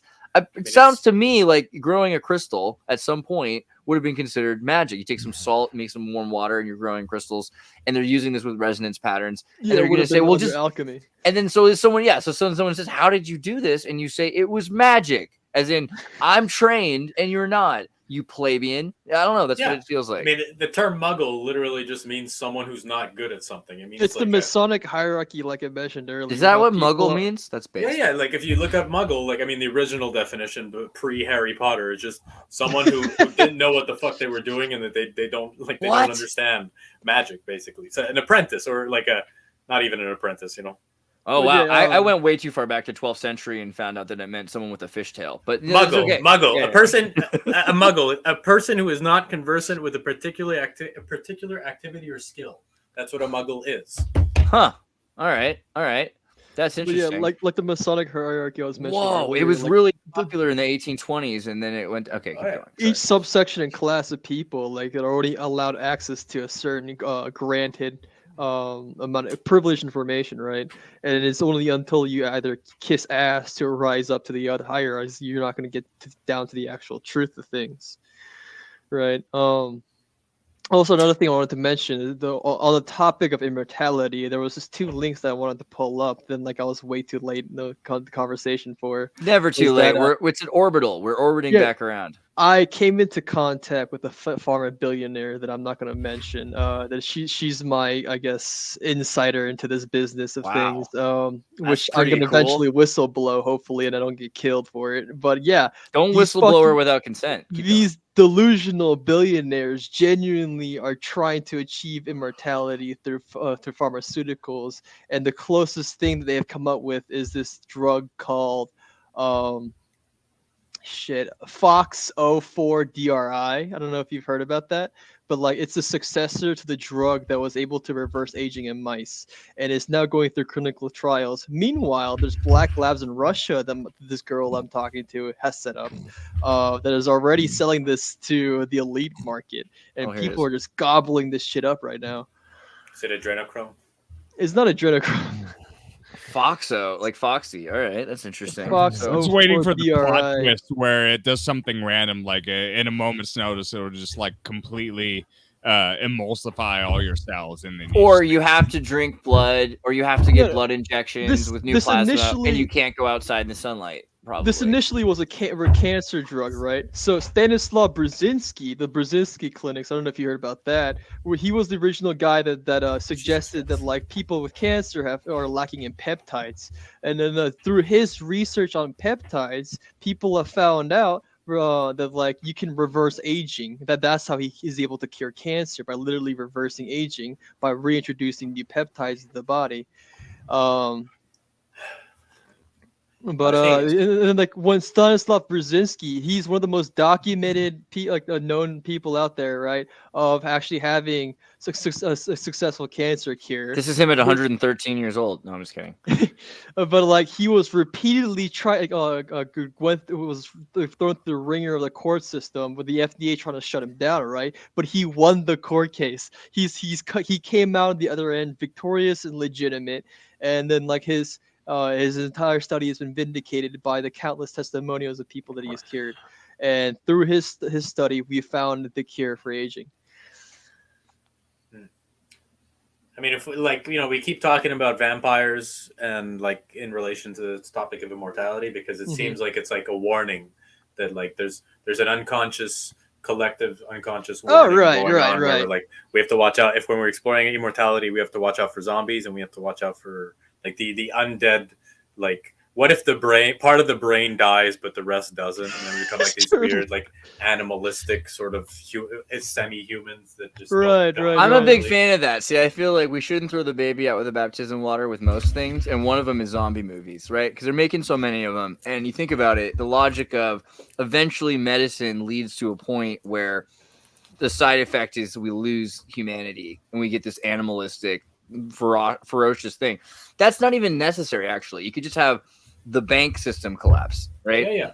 And then you just got people out on the street that are crazy again, like 1929, shooting it. The symbol, the zombies are functionally a symbol of blind consumption. So like the unkillable aspect is people. Just parasitic people. So the same thing as vampires, right? It's like they're different classes of undeads, but like the vampire usually creates zombies in the mythos. So and people like stories which are the most extreme and purified version of a thing. So you say, what is this thing? It's a monster. What's a monster? The worst thing. How bad is it? As bad as it gets, and so it becomes a purified. The zombie is an objective evil, right? You're just like, I'm allowed to kill zombies. But people have zombie like behavior. I was talking to Vincent about this earlier, but going by Black Law's dictionary, the definition of a human, I believe, is literally a monster without any self-autonomy. I thought it was a featherless biped. Yeah, I know the person is like that too. Because person. It's not the person or human, something like that within the Black Law's dictionary. But this is how the semantic game works, man. This is how the elites view us as literally chattel cattle. It's pretty brutal. Yeah. But look, the thing is that I think there's a spectrum in this, because we say the elites, but at the same time they allow us to have things like this sort of discourse. They could stop it. They could stop the exploration of magic for muggles. Right, but they open pathways. They believe in esoterica, so they believe in manufactured consent and karmic balance, which is why we're allowed to. But there has to be some that believe in true freedom. I mean, there's probably some powerful magicians out there, just as there are powerful dark magicians. But then again, if you do rise up to the ranks of being a millionaire, billionaire, they will by any means necessary break you down to fall in line to the status quo, whether it be either killing you outright or restricting your means to either make money or live. You gotta become a martyr. It's like play the game how we want you to play. You expose the Jewish hierarchy or hegemony, and you can become Kanye. You lose your fucking bank account, man. Dude, Yeah, well, obviously, I'm not saying that there's obviously, I think that there's a fundamentally sinful aspect to the system and to the structure of our world that I guess that's the dragon controlling the world, or Satan or Lucifer, whatever you want to call it. That there's something dark there that they're trying to protect from actually being exposed. I'm always upset that they've done that, right? We talked about it on Woo a week ago, deliver us from the evil one, which I guess is in the Spanish, but to me it should be deliver us from evil forever, because we have evil in us, and this idea of making evil the evil one, I think that changes the metaphor a lot, because the idea displaces accountability from yourself to something else. Yeah, that there's light inside of you and there's evil on the outside, so you're trying to ascend outwards is a better way to look at it. It's still, I think. But the thing is, what people fail to recognize is the world, the way it's now, it's all being all screwed up, was all constructed through consent. Due to Solomon's bind of all the demons, whatever, the Solomon's pact, these demons or whatever, if we're going by Abrahamic lore here, these demons literally cannot operate without consent of any party, whether it's God or us. So it's all of this. Has all this corruption in the world exists due to our consent alone. Sure, it's like vampires can't come into your house unless you consent. But look, manufacturing consent is a major part of it. I remember I was doing some weird stuff with the Ouija board at some point, and it told me that humanity was selling their souls unconsciously without realizing it, that it was part of manufactured consent. And I mean, yeah, for sure. Obviously, you all you have to do to consent is basically buy stuff. There's no difference between buying and obeying. They should just call it obeying, because I'd say it's even earlier. It's the moment you sign on to your first job. That's earlier. I mean, first job is one thing, but it's the first time you go to McDonald's as a kid. It's the first time. Man. It's the first time you turn on the TV as a kid. It's the first time you hear the radio as a kid. Yeah, dude. If you talk about selling your soul, the most brutal form of selling your soul, man, join the fucking military. You see what that's like? Jesus Christ! Really, I did that once. I did that once. At least only once. Right. You can only do it once, really, man. No, I didn't graduate boot camp. I feel you. They were like, no, we can't take his soul. I've only made it 3 years until I got heavy metal poisoning and developed narcolepsy and got out with a 100% disability check. But At least your soul's still but I'm getting paid for life though. No, my perception of things is like my experience with boot camp. It was like I think the rest of the world just looks at what the United States is doing, and in so many aspects, but definitely in the military aspect as well. I think everyone just like basically copies our blueprint when it comes to like boot camp. And so like if it just sucks and it's the worst, most dehumanizing experience ever, it's just like we must doing something right. We got all the power, right? So and like everybody follows that example, and it makes every military in the world suck. So the way we make every military in the world not try to just not try to kill 18-year-olds for no reason is to change the US model. That's my current theory. The reason why the American military is so effective in training its soldiers through Skinner psychology and whatnot is because ever since Project Paperclip, we have been borrowing ideas from every authoritarian government and possible. We're currently the way our military is ran is the North Korea model by starving its lower population so that it wouldn't have any so that it would be solely focused on its own survival, so that it wouldn't have any reason or thought or capacity to think about revolution, which is also how our civilian sectors ran. More and more with these artificial recessions. Also, why would you say that like sacrificing, like blood sacrifices of like able-bodied virgin men isn't like worth anything, or is for nothing? Like, I feel like there's probably not even a blood sacrifice. Yeah, that's all ritualistic Kabbalic magic, bro. They're probably making philosopher's stones with all the souls that they're collecting from these sacrifices to generate immortality. Have you watched Full Metal Alchemist, everybody? Because it's not that weird of an idea. It's not even the amount of servicemen that kill themselves on base. Yeah, there's for sure some dark magic. That sounds really crazy to someone who hasn't watched anime. And I started realizing there's a lot of people that have not seen and don't know all this stuff, and so it seems so far out and so crazy. But when you find out that it takes 1 million people at each point of the star, and that to make an alchemist philosopher's stone, you have to sacrifice 6 million people to do a full burning ritual. It gets pretty interesting when you find out that it's a parallel universe that exists at the same time as Hitler. So instead of 1940s, the genocide that occurred there, it's the same thing except in another universe, and they're just creating philosopher's stones. Yeah, it's basically a Ratsuka Doji without all the hentai. The truth is hidden in fiction, basically. So that's the best place to go. Sometimes. Dude, like it didn't fucking click with me how fucking weirdly esoteric and spiritual fucking the military structure and like how much they follow the Masonic model was until after when I graduated basic, I received a coin. So like the coining ritual within the Masonic groups is that like if once you finally finish your initiation, they shake your hand, right? But while they shake your hand, they put a coin in their hand and give it to you. That's how they pass it on, and that's what they did for me when you graduate graduate basic training. And then when that fucking happened, everything fucking clicked. It's like, oh shit, I shouldn't be here, man. I'm part of the cult. Yeah, dude. I mean, it's because it's the basis of MK Ultra, right? It's trauma programming. So like we're all being trauma programmed in culture and society and media and all these things. But military is where like the pedal meets the metal right there. They're going hard. You get the most physically abled, most patriotic, most revolutionary oriented people, put them in the military, give them PTSD. They end up fucking being man children. Yeah, so like it's such a vicious same thing with fucking sports. Like you get all these prime athletes, give them fucking brain injury with football, and they can't even think for themselves anymore. Kurt,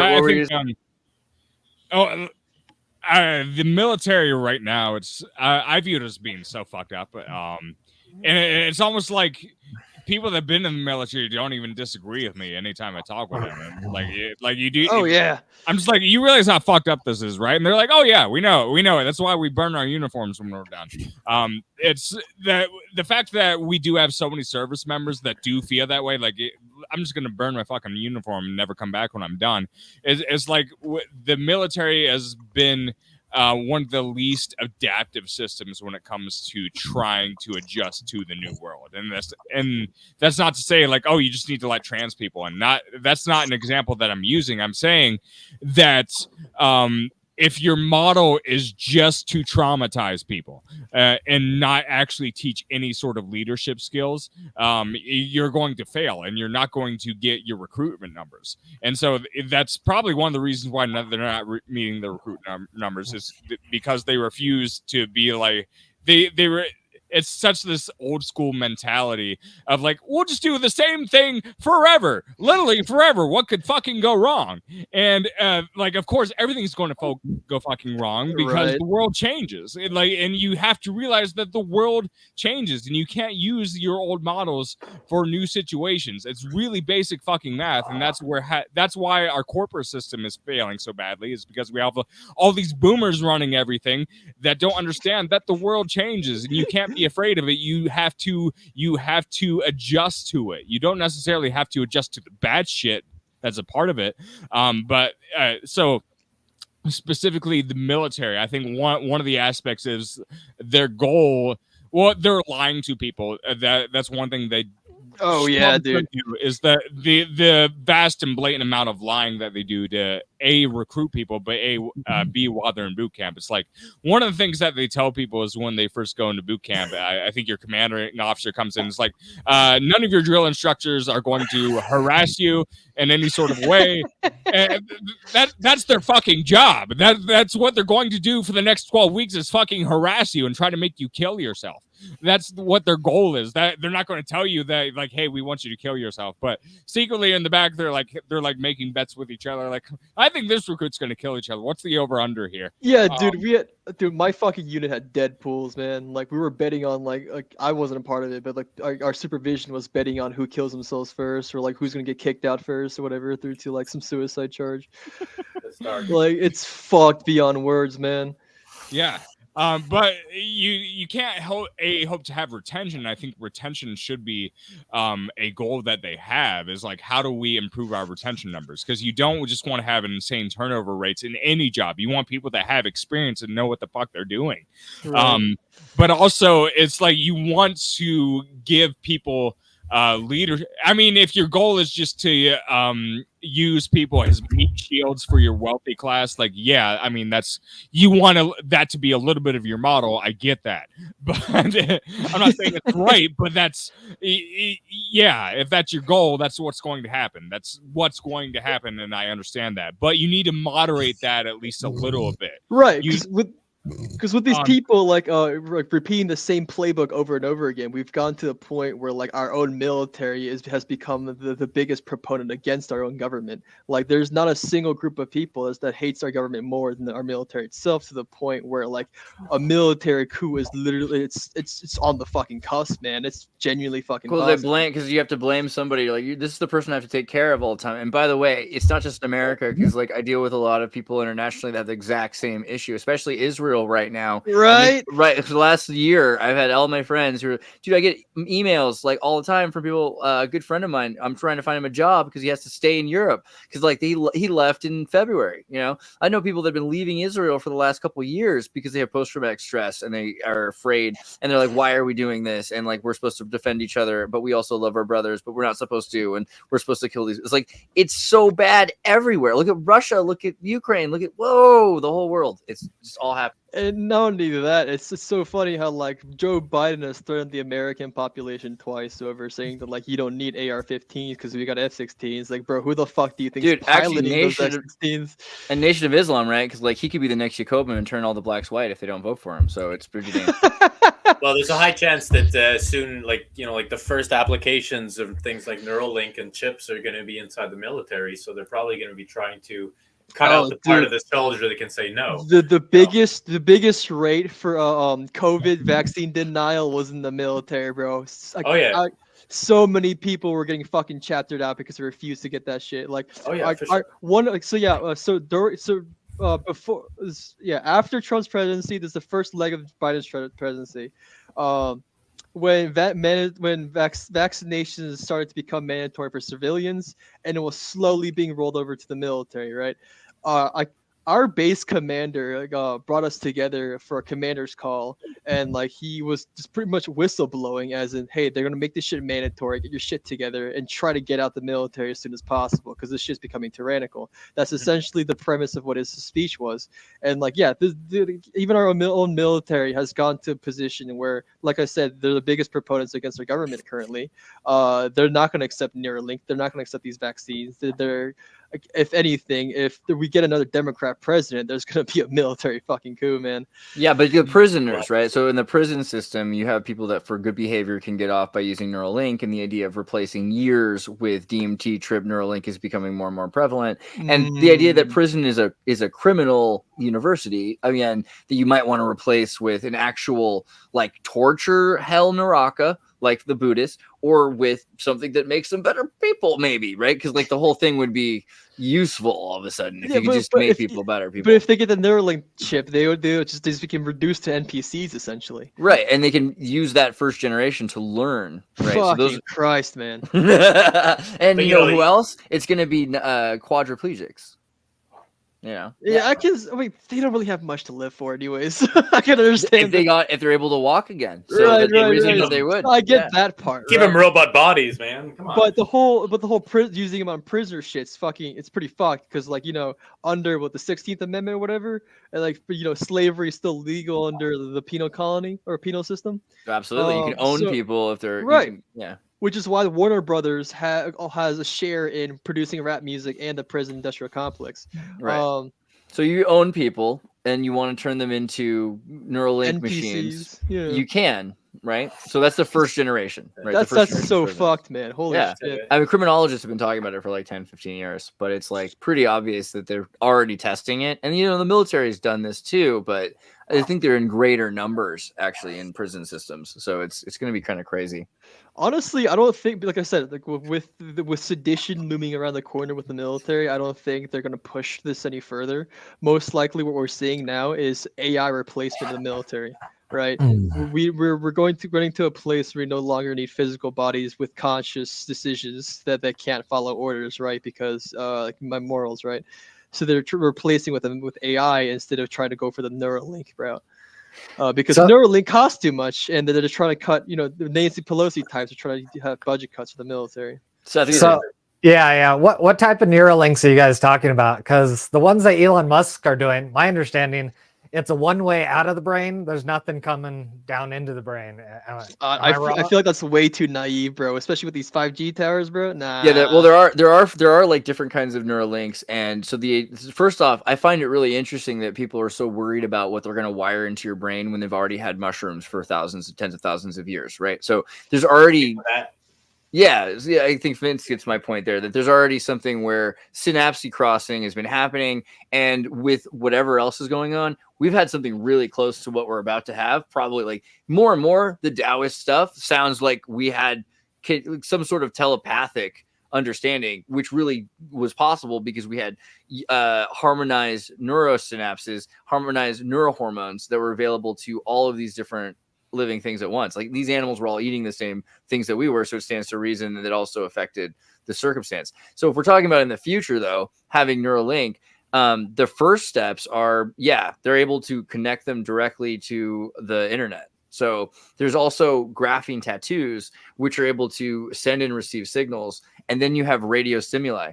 So a lot of this stuff, you won't even need Neuralink. Like they keep talking about Neuralink, but Neuralink's mostly going to be useful for control, being able to turn off and turn on parts of your body. So like we're saying with the quadriplegics, that's where it becomes really useful. It'll also be useful for turning on, seeing different kinds of light. If you want to use infrared or you want to see something like that, Neuralink will be pretty useful. But beyond that, once we have it, it's going to be used to study people.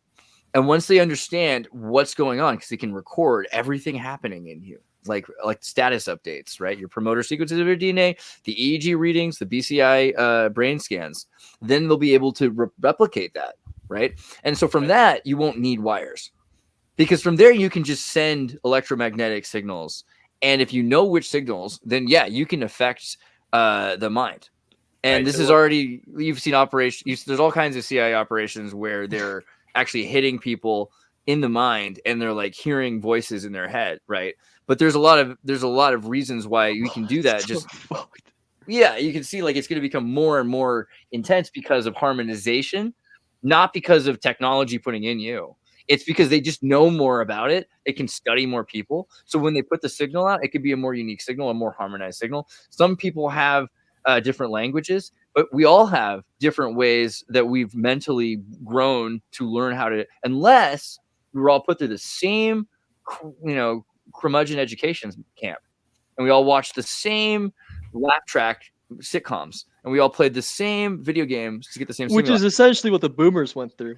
They did that to them. They're doing it to us in different ways, but it's making it so that a lot of the time we respond to stimuli the same way, at least on a general level. So it's like right now we have like external neural linking, like through the internet. Like it's not internal led, but we're still neurologically linked through communication and through our like system and share system and all these things. So it's like a slow transfer towards that. So when we say neural link, like we're talking about not only the technology that's called Neuralink, but everything that'll emerge out of it and all the new technology and ideas. So in the next 50 years, you're talking about how though there might be a revolt, but like in the next 50 years, who knows what the climate will actually be like. And like once they bring in like the fake aliens, like they can justify anything, Project Blue Book.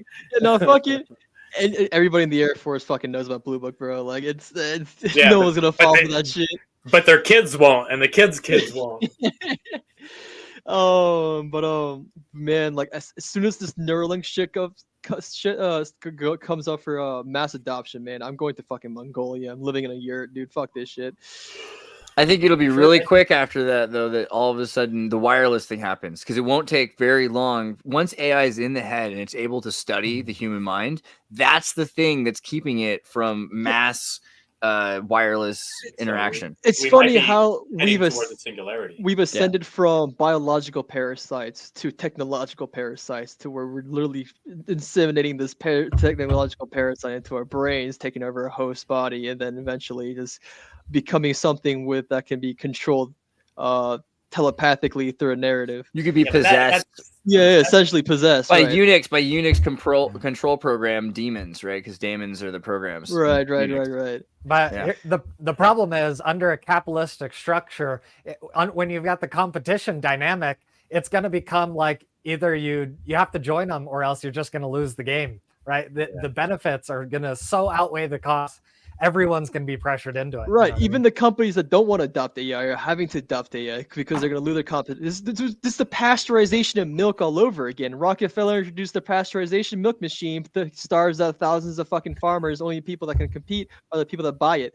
Like, because but do you bet that the Rockefellers don't? You know what I mean? Like the people at the very top, whoever they are, they're going to not necessarily do this because, like, the point is you got people to test it on, and not just that. Like, it's not necessarily something that they want to do because it's the people at the top. They're not exempt from these social pressures. Like once you get the Neuralink, you're going to be instantly the smartest person in the world, and you're going to lose the game of investment. You're going to lose the game of corporate strategy. Like, no, I don't think the elites. It's going to be behind paywalls. So it's not like just because you're a normie with a Neuralink doesn't mean that you're going to be like the rich guy. And like, what do you lose? What do you lose? Go ahead. Sorry. Oh, so sorry, but the currently with our access to the internet right now, it's currently all gate kept with paywalls, like you mentioned. But not only that, there's only like certain software that's only like legally only be allowed to enter certain markets or certain corporations or certain high echelon people.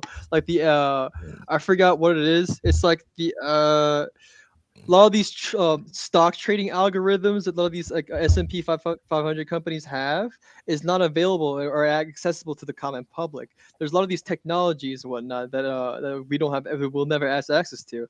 If we do adopt this Neuralink, we're gonna be the smartest person in terms of like mainstream academic layman's, right? The shit, the accepted narratives that we've been given. So we're gonna be the most well-versed people in that, unable to think beyond anything beyond that. So we're gonna be essentially NPCs. Oh, Andreas, you're muted. La la la la la. And it's worse than that because if you have access to data but you don't have data itself, it's not the same. So if your memories aren't in your head, right? So let's say all of a sudden I want to think about something, or let's say I'm needed to think about something. So they have hired me, or I am a slave, and they put in my mind all of the data I need to know about Babylon. And I now know everything that there is to know about Babylon. And I have this great thought for them, and they take the thought because they own my journal and they own my pen, so I own nothing and I'm happy. And then I'm done with the thought. They disconnect me from Babylon, and I don't remember having the thought because I'm a freaking calculator at that point, right? I'm just processing it using my hormones to make reason spark. Soul is just there to, like, I don't remember who I am before it. I don't remember who I am after it, perhaps, because all of this is so much of my life at this point. So this could be the future of humanity. Is yeah, not only that, if you want to know how Neuralink is going to work, just look at current AI right now. You try to type in like a controversial question, it says, sorry, I can't answer that. That's going to be like, if you have that implant, that's going to be your memory block. Like that's going to they're going to intentionally block your brain pathways from accessing certain information. Harrison Bergeron just got way scarier, basically. And the Windows updates, like the free trial or something. Oh like my god! Your brain just stops. Oh my god! The Rickroll bombs that'll hit entire cities, bro. Just the guy dropping a Rickroll bomb, But it's also interesting because, like, this is, on one hand, you'd hear it as like the establishment of Zion on Earth. This is the idea of building, immortality, making people live forever, creating God, all this stuff. It's like they're trying to get to the point where all these fantasies exist, right? So isn't it a great thing, or is there something super evil about, like, because a lot of the time the road to hell's paved with good intentions. That's what it's sounding like. Right, but this is all artificial. It's not real. It's fucking. It's a hell. Like if we're all in a simulation, then where do we draw that line? Like we're talking about, we're creating subdimensions constantly through video games and through all these systems. We're literally creating worlds with their own rules of physics and all these things, progression of time and all that. And eventually, like that's where we're going. That's right. But creating a sub reality, right? We will never be able to address any objective truths. We'll be just writhing in torment and suffering constantly because we can never get beyond progress. Hey, like it depends, because it depends how many sub realities we're into right now. Right. I would equate it with like Freudians, because you study enough people and eventually they all just seem the same and broken, and you don't even try to fix them anymore, and you just sort of like figure out what you can learn about humanity for yourself. Yeah, honestly, I think that's what we've reached, the point we've reached with American society right now. Nobody really cares to fix any really social issues. We're kind of at this point of post-activism, where just like everyone's just complacent with capitalist realism. It's because we see the greater scale, that like the things we've been protesting and trying to fight for, like it hasn't really worked. Of course, it's changed micro things, but there's a grander issue that we can't actually address. So it's like, why are we going to go, stand in the streets while they're just going to lie about us in the newspapers? And like, why would we fight for these things when they're just going to still do whatever they want whenever they want? So it's like, it's like screaming at the monolith. But fighting for a cause, even though it's futile, it has been the struggle of humanity, of our ancestors up until this point. But we're at this point, I think we're at a level where we're trying to find a way to fix the meta problem. If you try to help individuals, eventually they all start looking the same, and it's hard to help. You can't. It takes an entire lifetime to save one person. But like if you actually try to see the meta problem and try to see the root cause, then you can take steps towards healing that however you can, whether it be through artistic or storytelling technologies, or neural linking, or through like the mass distribution of, like, say, shamanic tools, like psychedelics or even marijuana or these sort of things. Or even the storytelling is shamanic tools, because like it's a kind of Yeah. Neuralink, it's kind of implanting. And if you're Yeah. implanting like a sacred cathedral of the mind, like I think that can also like the ways you think, the teaching people how to think is the only important thing left, because they never did it in school, right? Yeah, I'm hoping we accidentally collectively reach enlightenment. That's the thing I'm leaning on, because I think that no matter what no matter what the, let's say the bad people or whatever you want to call them, the people that would abuse these technologies, I think there's unconscious works, things at work. There's unconscious things at work that, you know, maybe you can call it God or whatever you want to call it, but Satan. Well, Yeah. what The I evil one. what I regard, no, I think Satan is more conscious. No, I'm thinking more like the Gaian mind, whatever generated humans, which then decided like Yaldabaoth. like we're taking aspects of Gaia and we're making brains out of it. That's what AI is. It's just pieces of mountains and we're going like shooting them full of lightning and telling them what to do. Artificial So they're essentially golems then. Oh wait, Seth. Yeah. There's an aspect of Mormon theology that I know Andreas is gonna love, right? Oh yeah, I'm down. Dude, drinking game. Everyone gets to drink because he said it. No, I'm just kidding. Yes. I you know, as the great grandnephew of Joseph Smith, I have to bring in the Mormon perspective. Okay. Go! Yeah. And So- royalty here. So the Mormon like cosmology or whatever, in the very beginning, there's all these spirits and there's a debate in heaven. Like even they have a debate. And so like Jesus and Lucifer, you know, angel, he was an angel at that time, apparently. They're having a debate about how to like bring humanity into existence. And they're like, well, Jesus is like, well, we should, you know, give them free will. And then there's going to be a judgment and, you know, I'll pay for their sins. And that's how we're going to make it work. And Lucifer is like, that's too risky. People are going to make mistakes. There's going to be suffering. Lucifer's plan is like, you know what? I will come to earth. I'll be the savior and I'll use divine power to control everyone and I'll force them to do good things. Right. And this is important also because Mormon heaven isn't just to like be happy for, like you're evolving to be like you. This is like, there's a lot riding on this.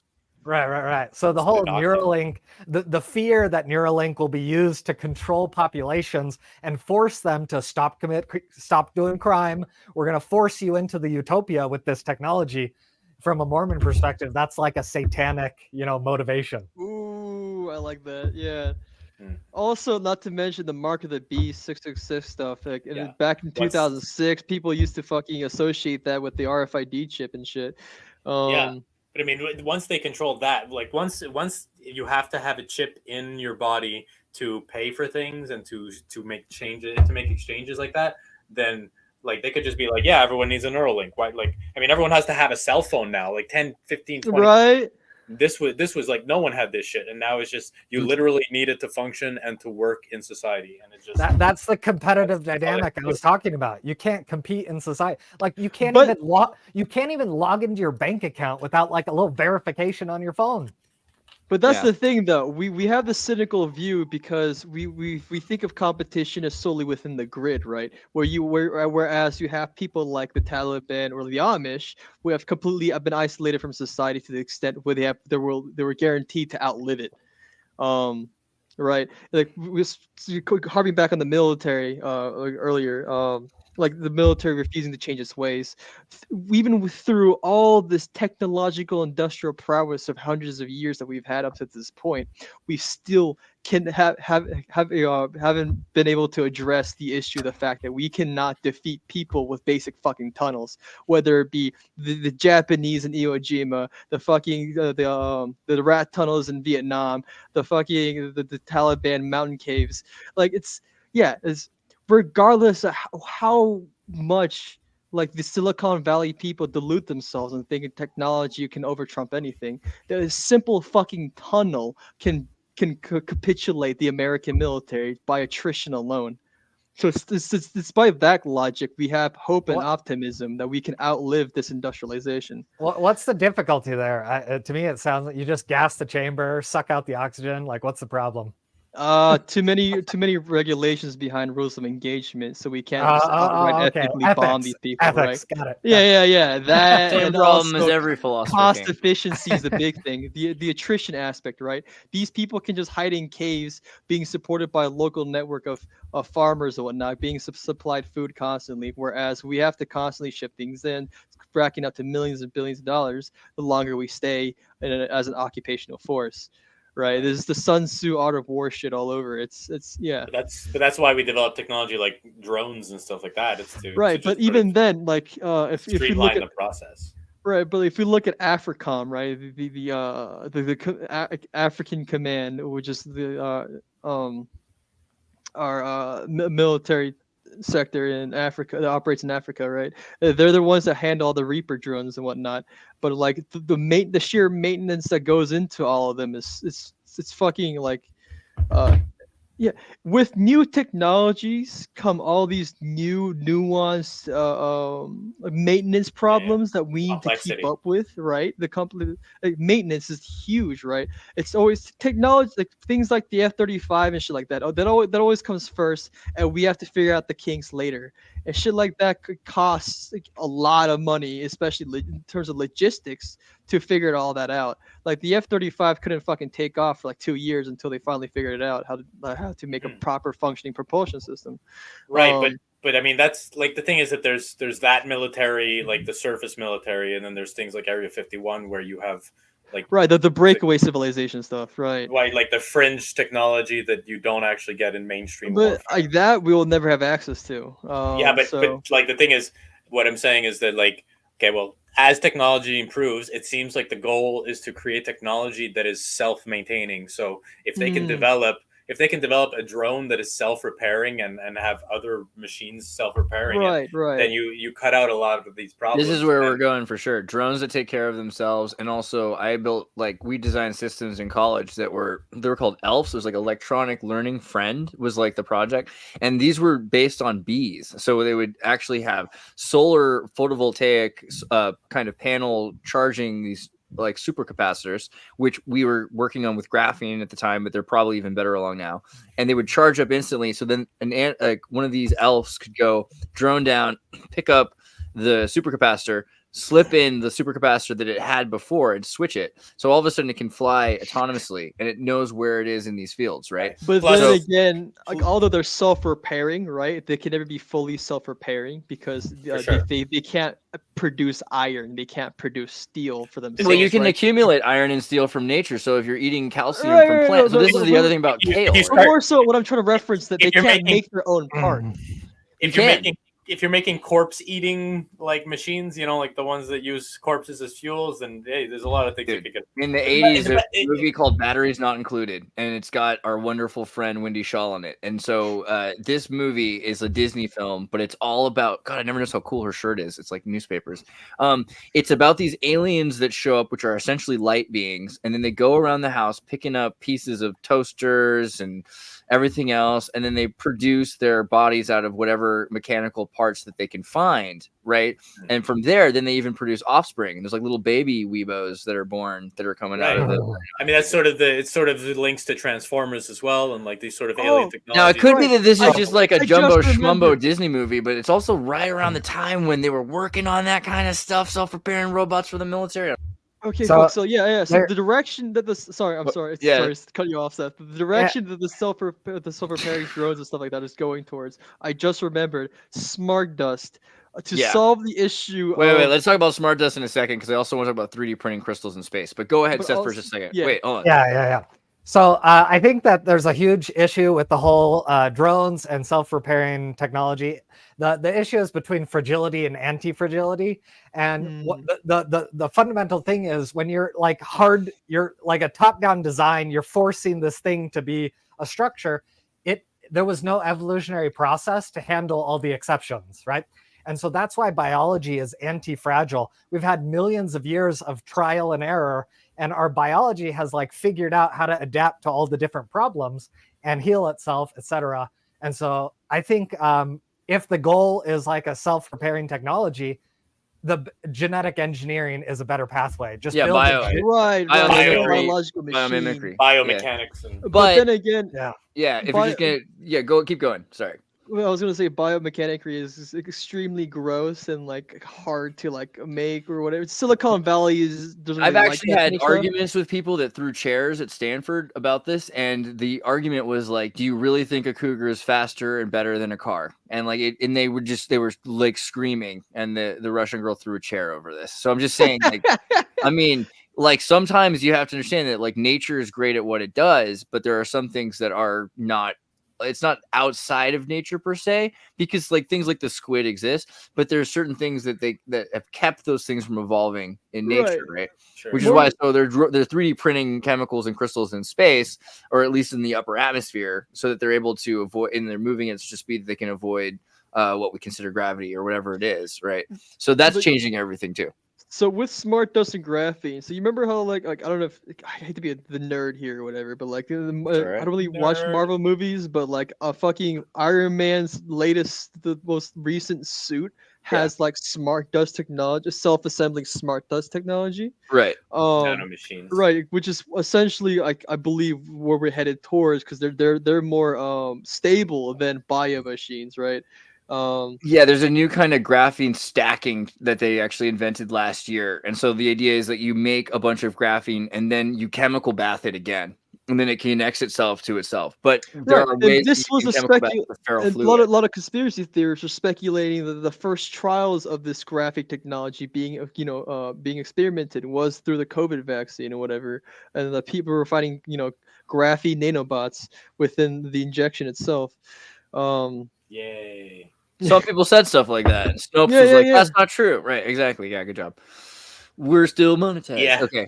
Yeah, I saw the magnet people trying to do, like they're putting magnets on their skin and stuff. Yeah, and the reason why the reason why burning down 5G towers, because 5G is significant because it's it was the first cellular wavelength that can actually penetrate human skin in order to command and control these graphene nanobots. Well, that's the theory at least. Which there's a bunch of patents already in public information circulating about this, especially patent number 666, which is Bill Gates' patent about how using biohuman data as cryptocurrency. Yeah, it's 2020. It's patent 2020-060606. But I mean, how could you not like make that equate? Yeah. So it's about a cryptocurrency in the blood, so it can make sure that you're doing the right thing. And if you are doing the right thing, then you'll be rewarded with social credit system, but worse. Nice job. And it's 2019. Good job, Bill Gates. Dude, Bill Gates, he needs to die. Like, somebody needs to fucking take him out, bro. Like, don't say something like that on my show. Get me in trouble. Bill Gates, we wish you love and laughter for life. He needs to have like one of those small deaths and then like regrow, be reborn a better person. Like, I actually like on that note. I think that evil people should live longer to suffer more. And maybe the idea of like a DMT Naraka in a prison state does matter for someone like that. We should gather them all up. Get all these bourgeois rich people and just shove them full of DMT. We don't need to like. That's not a medical advice, but it's I hear your. I don't even think they are suffering though. They have like the world at their fingertips. They're fucking partying, going to Burning Man, bro. I don't think they're suffering at all. The thing is, it's more like a soul suffering. I think. For sure. They probably have like this deep, like traumatic soul issue somewhere. They're so desperate in order to be normal, right? Because they're so alienated from what's human. Essentially just through all this like esoteric elitism programming or whatever. They're like they can't even recognize what's human anymore. That eats away at them, which is like they deep down they feel how shallow their lives are, which is how these celebrities spiral out of control into rehab and whatnot. Did you ever watch The Time Machine from 1960? Time Machine.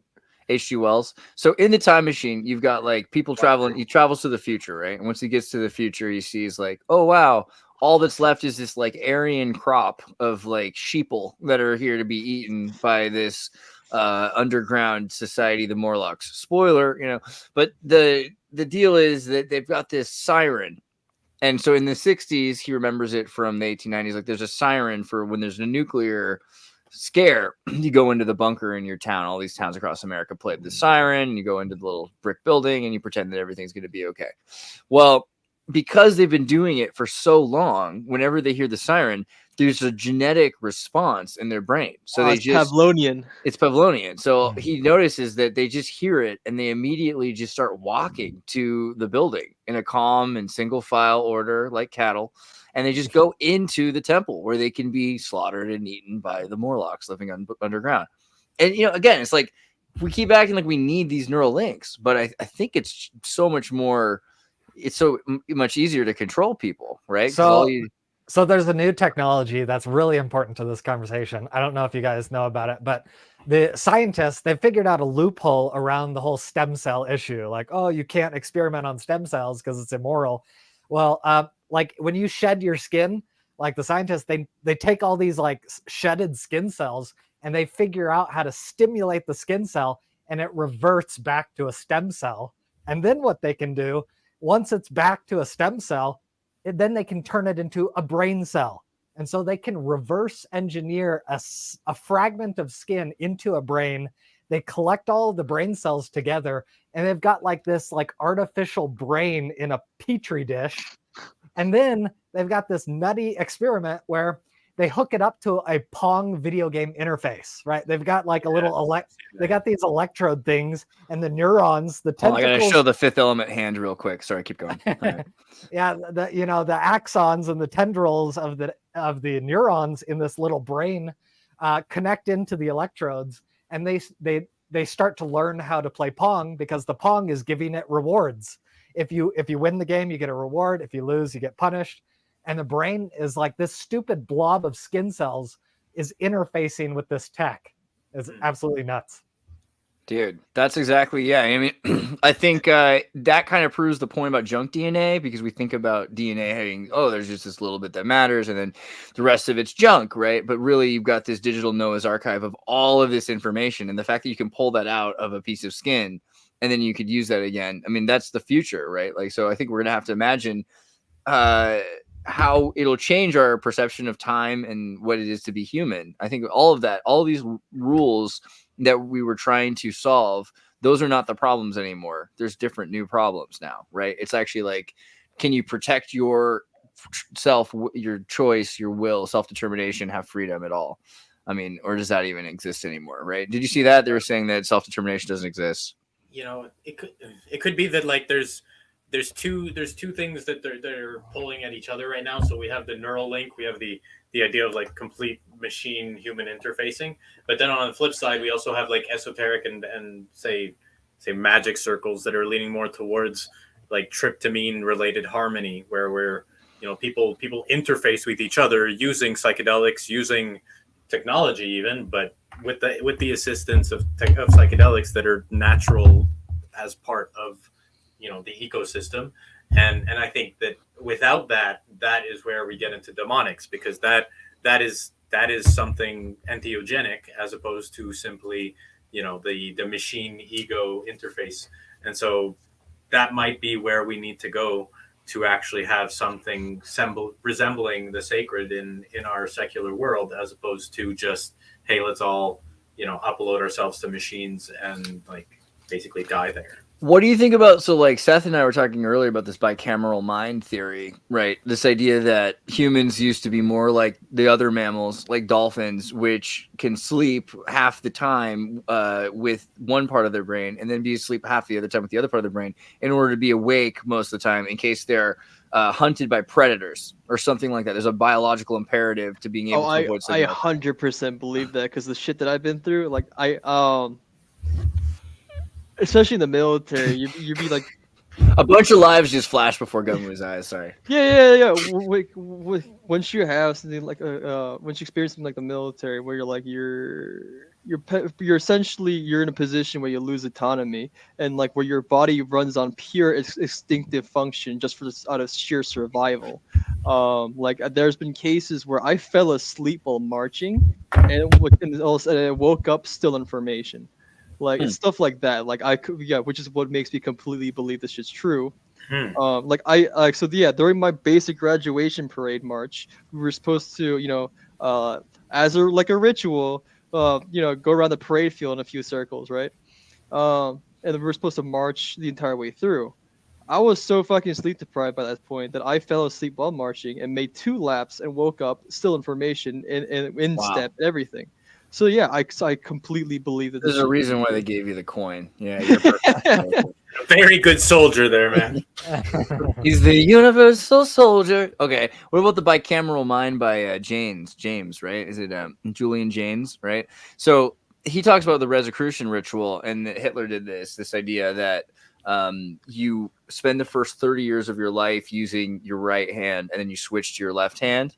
Or vice versa if you're left-handed or something like that. But that's a big reason with the freaking hand behind his back, because he's trying to switch hands and focus as an artist on using the other hand. Something that comes up in Monkey Bone and things like that.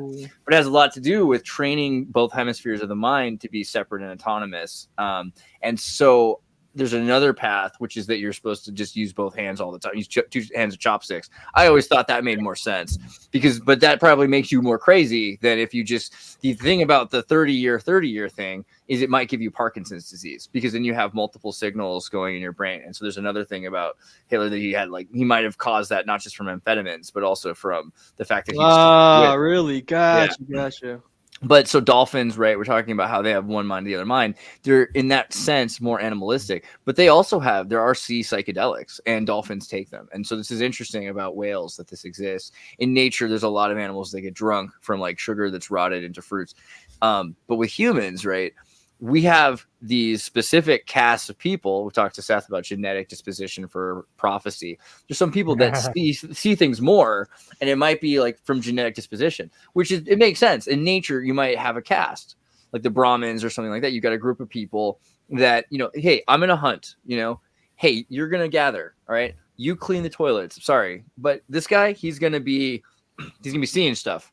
We're going to be make me the shaman. It's novelty, but like if people do that, like this is something they said about Muhammad, that he had epilepsy. Perhaps I hope I don't get in trouble. I just heard that somewhere. It could be not true. Probably isn't true. Please don't be upset. I've heard it. So the idea though that people are having visions and things associated with a specific genetic, what causes that? Well, we know that when we talked about tribal rituals, that when people take mushrooms or they take these things when they're 13 years old or something in the ancient Iron Age or something, they took in the Eucharist ritual in Czech Republic. You've got all these pictures of mushrooms. Some people actually did this. So we know that there are mushroom Eucharists people were getting in trouble. The Benedictines were getting in trouble. The Codex Gigas was produced by a group of Czechs that were probably doing this ritual. So there is this idea also of causing the synapses to feel this way. And so maybe it's something that evolutionarily we adapted, maybe only in the last few thousand years, to being cross-synapsed. And that because at the time, they say there's the Havelockian perspective of Moses, that Moses imagined having this cross-synapse as being God. But that when Moses got high off a burning bush. So it's like, it froze. Did my internet froze? I'm sorry. What do you say? It all froze for a second. Said Moses got high off a burning bush. Like he was communicating with God through a burning plant, and so this is. So I've heard that take, but like but it's literally what happens. Right, true. Burning bush. It is.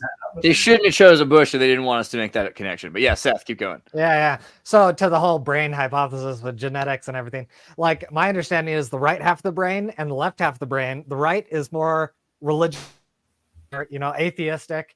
The right, the religious brain, it's actually finding the patterns. It's got like the big picture view. It's detecting, and that's one of the fundamental aspects of prophecy. If you're going to tell the future, you've got to identify a pattern and project that pattern into the future.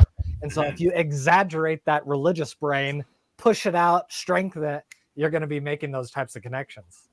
Sure. Yeah, of course. Also, another thing on the topic of all this stuff, the left brain, the right brain and stuff, I just wanted to quickly point out the hemisync stuff that the Monroe Institute did. If you guys have any, it's not necessarily my forte. I know it's like the layman's about it, but I was wondering if you guys knew anything more about that, the hemisync stuff. With like MK Ultra,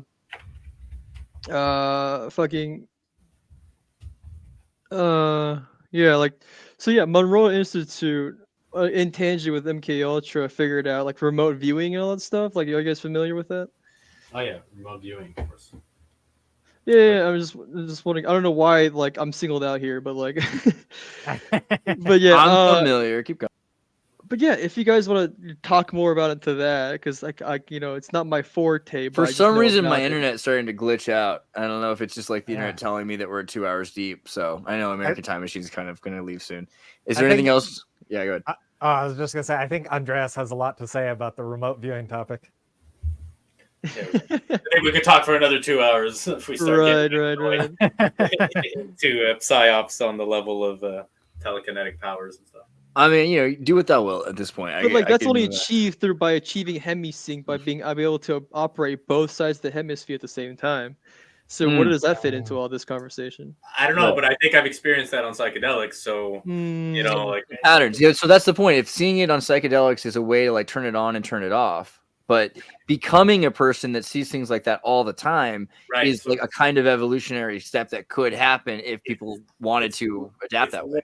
But But don't Buddhist monks that actually have dedicated to right. Well, there's meditative practices that produce tryptamines allegedly, like meditation, prayer, and like a whole bunch of different ones. The rainbow body stuff and whatnot. Yeah, I mean, we could all be accessing the same thing, but we just call it different things, like the Akashic records or the noosphere, or right. The source of all information, whatever you want to call it, and we're all accessing it through like our own receptor basically, and then we can access each other's receptors, the universal tether and the ley lines. Exactly. So like if we're all if I could just be like, hey, I can look at his tether and see the information flowing through, then I can actually see the information.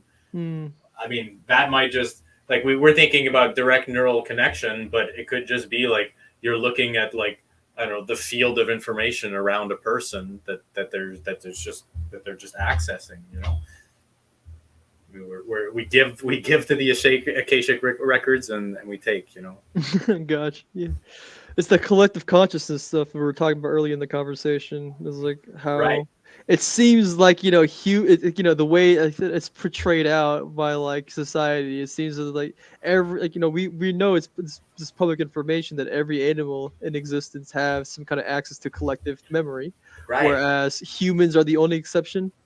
Well, it's like let's say like. I talk about psychedelics a lot, but like specifically mushrooms, like they have the mycelium layer underneath the forest, and some of these sometimes the mycelium layer spans hundreds and hundreds of kilometers, entire forests, and they're intertwined. They have symbiotic relationships with all the trees, and they send signals to each other through the trees. And then when you take like the mycelium is the true body of the mushroom, and then when it starts creating, like reproducing, essentially, that's where we get the fruit that we eat.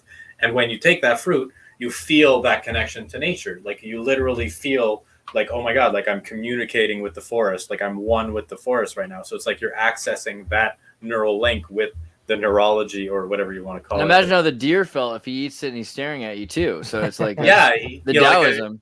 When the reindeer started going and eating the Amanita muscaria, he probably must have been like, bro, I'm like the god of deer or something. I could imagine.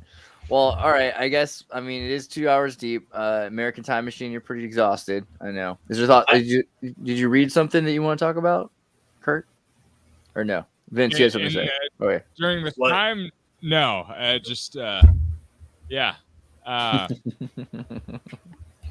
Yeah, we're gonna have some population decline in the West, but I think it's possible that we'll swing it back around.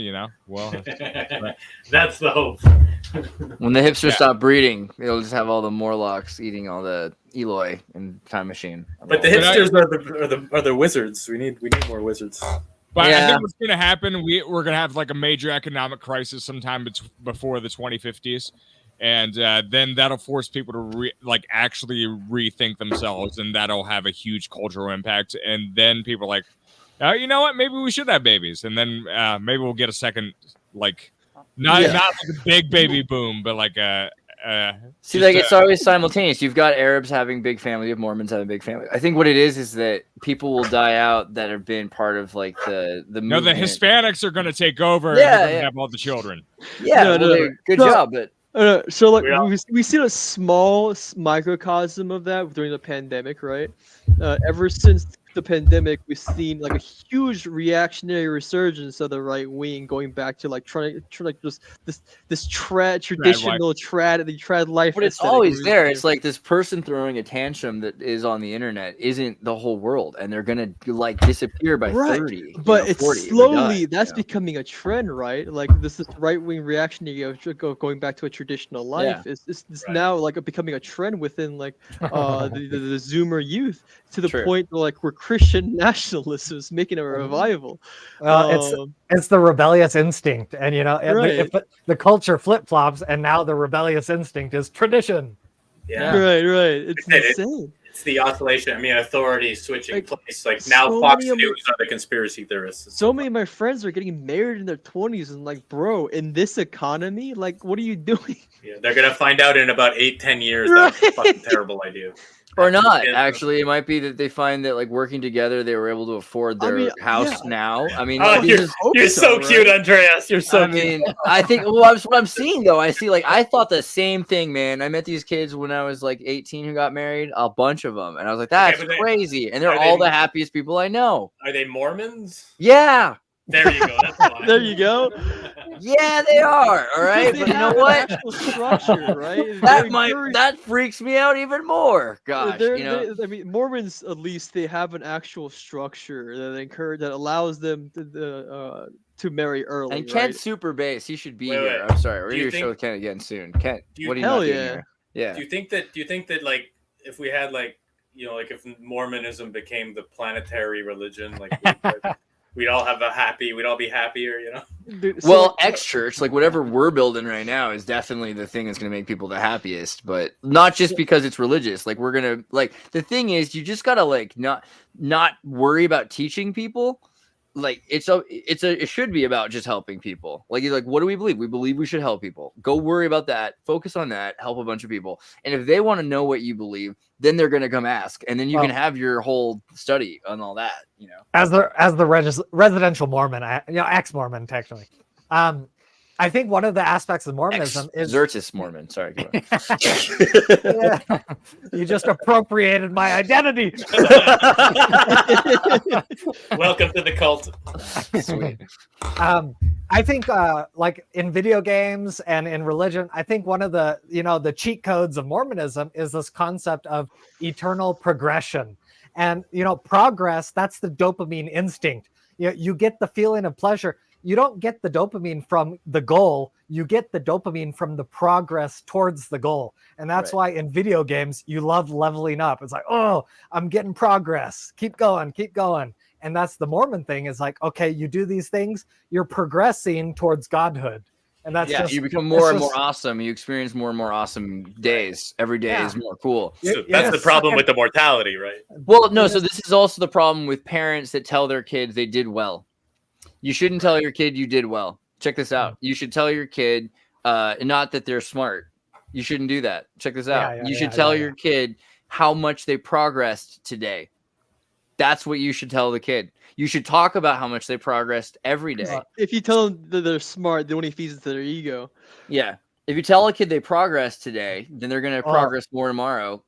The key to that study is the dichotomy between like effort, right? The goal is to say you succeeded because of effort. You didn't succeed because of smart genetics, right? No, it's not. It's like if you tell a kid he's smart, he becomes lazy. But if you tell a kid like that they're smart when they're like you tell them that what they did was good by working, and you keep modeling that as the thing that's going to get rewarded, then the smart kid, just like the dumb kid, will be forced to try. The problem is smart kids don't try as hard as dumb kids, right? Well, because there's no reason, because they're taught that they're smart. It probably feeds into the whole imposter syndrome. When people say, oh, you're smart or you succeeded because you have like smart genetics. They're like, well, if I fail, it debunks the narrative that I have smart genetics. I'm terrified to fail because my whole identity is built on a facade that I'm just naturally smart. It's like, no. Gunwoo, how are you at math? Sorry, I just had That's fucking dog shit, man. What do you think I joined the military, bro? Yeah, but if I were Gunwoo, what I would have done is like offer to do a bunch of kids' homework for them and then got them all Fs, because like that's right? Like, what I else tried would my you- best, bro. Basically, I mean, well, Yeah, all right. it's a- Is there anything else you guys want to cover? Is it? I think we should let them. They should rest. Yeah, let's let American Time Machine go to bed.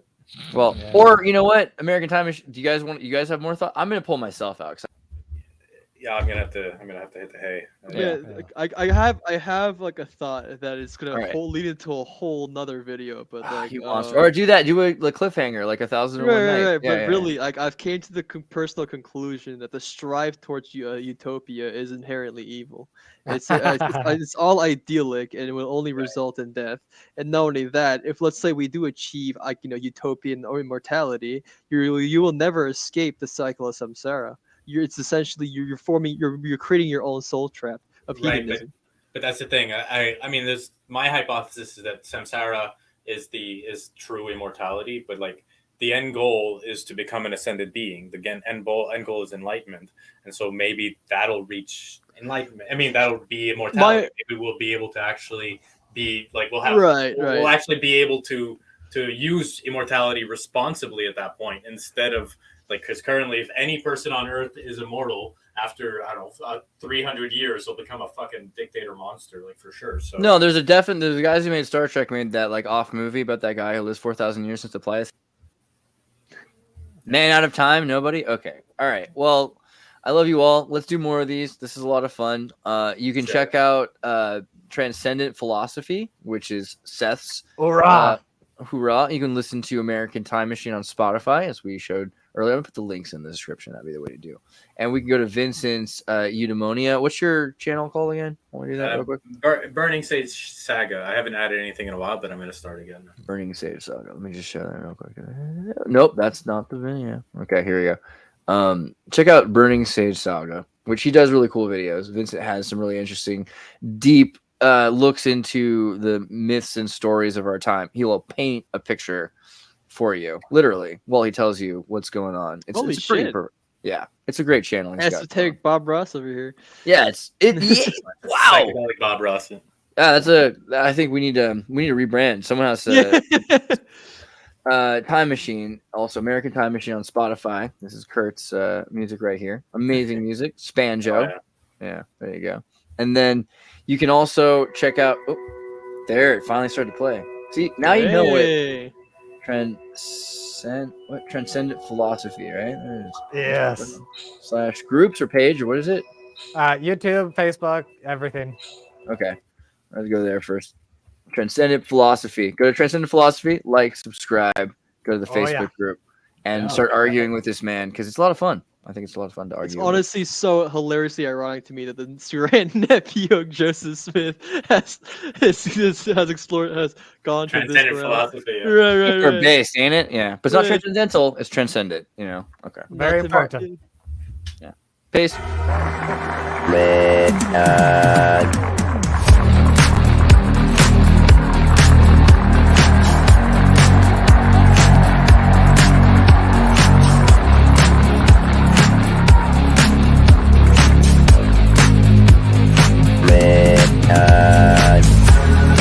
The world is very different now.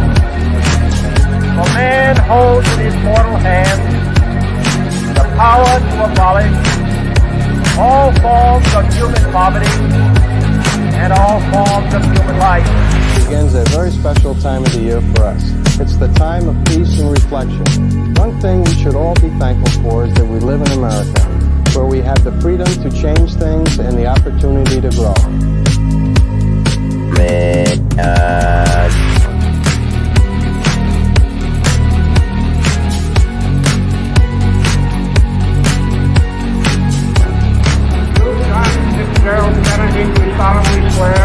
I, John Fitzgerald Kennedy, do solemnly swear That you will faithfully execute the office of President of the United States. that I will faithfully execute the office of President of the United States And will, to the best of your ability, and will, to the best of my ability, preserve, protect, and defend the Constitution of the United States. preserve, protect, and defend the Constitution of the United States. So help you God.